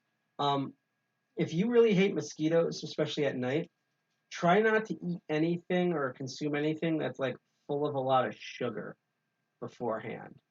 And the actual thing to remember, if you want to remember this and to really avoid, is to like don't eat a banana at dusk because the banana has there we go has so much sugar in it that the mosquitoes will sense that because that's actually what they're mainly looking for when they're looking for like the like whose blood they want to drink from is they're looking for the amount of sugars in it because the higher the sugar they've been evolved to learn that like the higher the sugar the better the blood quality that they need. I think it has to do something with like the iron balance or something because I know it's mosquitoes if I remember correctly have like a deficiency like they have a bunch of different deficiencies when it comes to making their young, but their main deficiency if I remember correctly is the fact that they don't have like very much iron and they need that in order to lay eggs. I think it's used to make the egg shells themselves. That kind of rhymed. So so that's why they drink human blood. So they're sensing how sweet it is. Like sweet. And they do that because similar to flies, they have taste receptors on their feet. If I also remember, I believe most mosquitoes and dragonflies can't actually walk with their legs. Their legs literally are exclusive for landing. And they like literally don't have like the joint movements and muscle placements and stuff to like actually move their feet. I find that highly amusing. Another thing, and this will actually allow me to concentrate a bit better, is for all of you didn't know, I don't know if you remember a guy named Eric Carroll.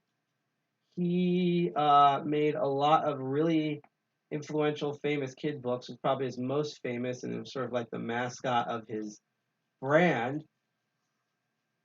Trying to remember what donation. Oh, Eric Carroll's? Yeah.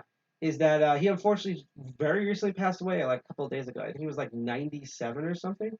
And like, fun fact about me that I guess you can now use as a trivia thing to hack into my accounts. I kid. No one ever asked this question. The Very Hungry Caterpillar was the... Oh, mosquitoes, yeah. Well, it's either that or your landlords. They're after the same thing. But no, The Very Hungry Caterpillar is the first book that I ever read when I was a little kid. At least I remember. It was, I think the first 2 stories I ever read was The Very Hungry Caterpillar, and then completely separate that has nothing to do with the man himself is, what was it called? The Little Train That Could.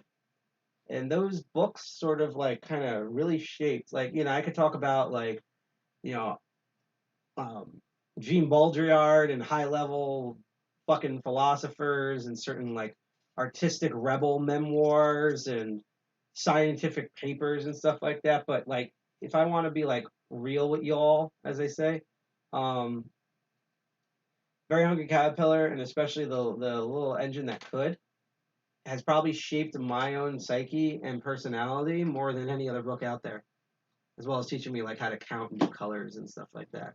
To the point where Very Hungry Caterpillar is actually my go-to for when like one of my friends that I can actually tolerate has like they actually managed to reproduce, and it's like here comes the baby shower, and like you can steal this, by the way.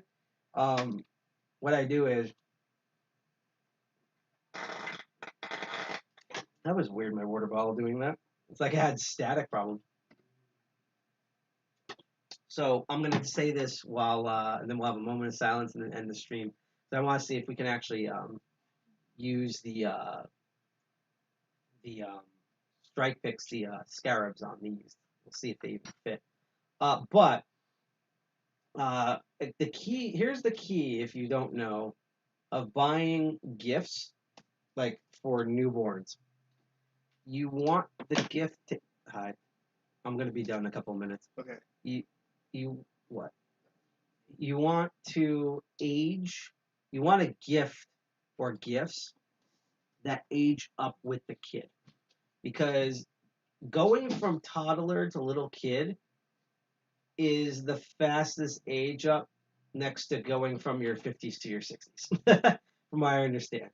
Where it's like, I mean, 50s to your 60s, you just instantly fall apart, like overnight. You just go from like, yeah, I'm mostly in my 20s, I just have slightly less hair, to like, I am the old grandpa guy from Up or the Rugrats. Um, but like toddlers, like you blink and they're in college. So you want a gift that ideally, let's see if these even fit, ages up with the child. So you want something that grows with them. So they should be able to play it as a newborn. They should be able to play it as a 2-year-old, a 4-year-old, a 6-year-old, and it works. And so one of my go-tos, it's like my signature gift for someone who has a newborn kid, is, and you can usually get this as like a bundle as well, which makes it even more amusing, is you get the Very Hungry Caterpillar book with the Very Hungry Caterpillar plush. So as a baby, they have like a plush that's warm and something for them to hold on to. They kind of recognize an object and a color. And then when they get old enough to begin to read, well, now they can hold on to their little plush as they read. And then they learn how to read, and, you know, first they're learning words and how to count, and then they learn, you know, like actual story structure and things. And then eventually, you know, around like 5, 6 years old, they've outgrown it. And basically you bought them 2 gifts that last them for like 5 to 6 years. Yeah. This is one of the ones that I believe really needs to be lubed up with the lock lube, not to be confused with lock noob. And so I'm going to be doing that off air to like my entire kit tonight and tomorrow. But yeah, that was basically it. So I know it seems like we didn't get through a lot. It's a combination of that I'm really tired and hungry. But I'm not like angry tired. Like, this was so worth it. It was definitely therapeutic, and I missed you all from the last stream and stuff. So I'm just very happy that I got to be like, well, not on time, but like back on schedule and doing this again in even better condition than I started off with. So as I quickly flip towards the face cam, that's going to be the end today of the Master of Unlocking. Again, we meet at the I have this show the first and third Sunday, 8 p.m. Eastern Standard Time of every month. The next one will be 2 days after a reading. That will be on the 20th of June, which actually is interesting because I either might delay that another week, or I might pre-record that episode, simply because I just remembered that it's a friend's birthday of mine on the 20th. So just as a warning, now that I think about it, I'm either going to move that to the following Sunday, and then we'll be truly back to normal schedule in July, or the episode might be pre-recorded, or I might even do the episode early Like I might do it like at like midday or something, simply because I just remembered, yeah, I have to that night. There's a awesome friend of mine, and she's working that night too. She works at an entertainment venue, not a stripper, and not a stripper. It should be a shirt, not a stripper. And not have anything against strippers, but that's not her profession. But yeah, she's working. She's working that night, and so she has a birthday party. So I'll just have to figure the schedule. But normally we would have it on the 20th. That would be the third Sunday of the month. I'll keep everyone posted when that episode happens. I definitely have subject matters for it now, especially with these new kit. And then Crypto Barons for me is 8 p.m. this week on Saturday. Some point we're gonna have a Circuit Breakers and a Archvile Linux perspective. In fact, we actually, depending on how things ship in for me, we actually might have 2 Circuit Breakers this month. Time will tell. And of course, on the 18th is our meeting, which we'll see a couple of you in person at our old venue. It'll be so good to be back. But we're gonna have most of the content on live stream virtual like we've been doing it. It's gonna be a hybrid thing. So yeah, that's Master of Unlocking. I just wanted to kind of show off this is like my whole new EOD, and I've been having lots of fun with it. It's way more compact, concise, useful, more both visually more pleasing and more functional utilitarian than my old EOD, which was just a freebie gift that was cobbled together that I've slightly modified over the years. But this one was entirely pretty much my own design, where I've added a couple of picks in, taken some things out. And yeah, I'm going to probably be making modifications bit here and there as we go forward. But that's going to be the first one down. Now I have basically 4 more. I mean, technically in terms of the field, it's 2 more EODs. I have my normal Mr. Nice Guy, my FU. But I definitely, which actually I might do next, is the formal wear one. So I'm going to keep evolving, and when I get all of them done, we're going to do an entire episode where I go through every single one and what each tool does and why I chose it, and basically semi-explain why I'm a crazy person. So yeah, that's it. We're going to go to music in a moment. If you're on Twitch, stay tuned, because we do raid a channel. So during the music bit, we're going to look for a channel and raid it. So hopefully we're going to see someone really cool. For everyone else, especially who's pre-recording, this is the episode. I can't wait to see you all. That's weird. For Master of Unlocking later this week. It's supposed to be on the 20th, but we'll see how everything goes. There definitely will be one this month, unlike the last month, so that'll be neat.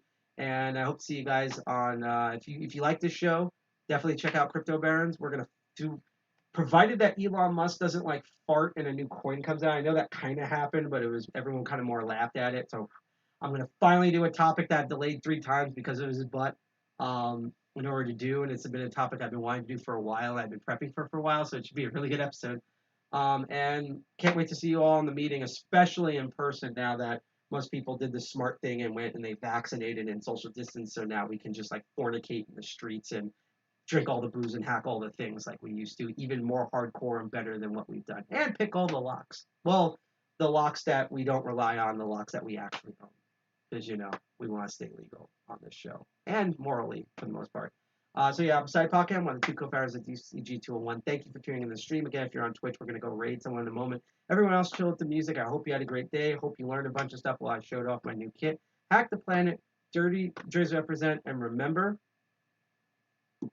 it's not just enough to have lube. Always make sure you have the right lube. You have to use lock lube. Not to be confused with lock noob.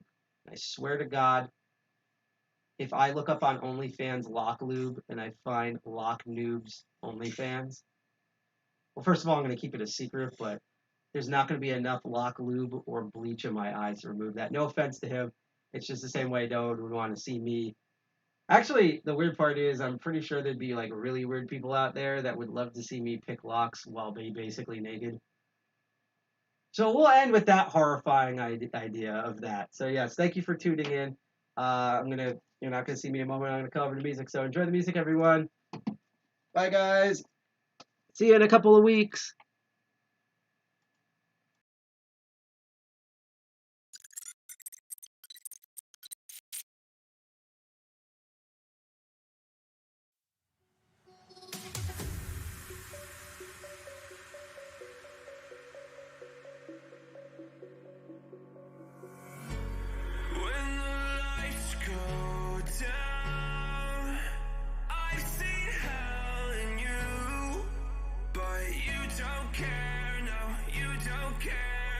You just rather watch me fall from a quarter mile. I can see you at the call. Think about it, ring won't tell you what I saw. When you break it off, you'll see who had it all. You had it all.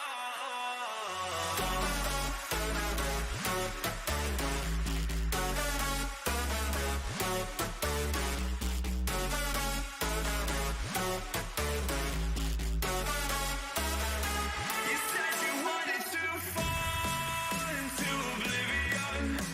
Forget about the world we're living in. Fall into oblivion, oblivion, oblivion, oblivion. I'm going in.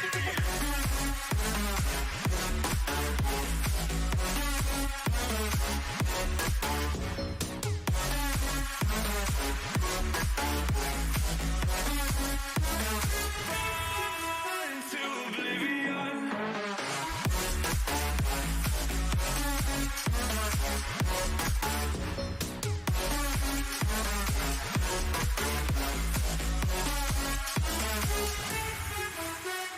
Fall into oblivion. Forget about the world we're living in. Fall into oblivion, oblivion, oblivion. I'm going in.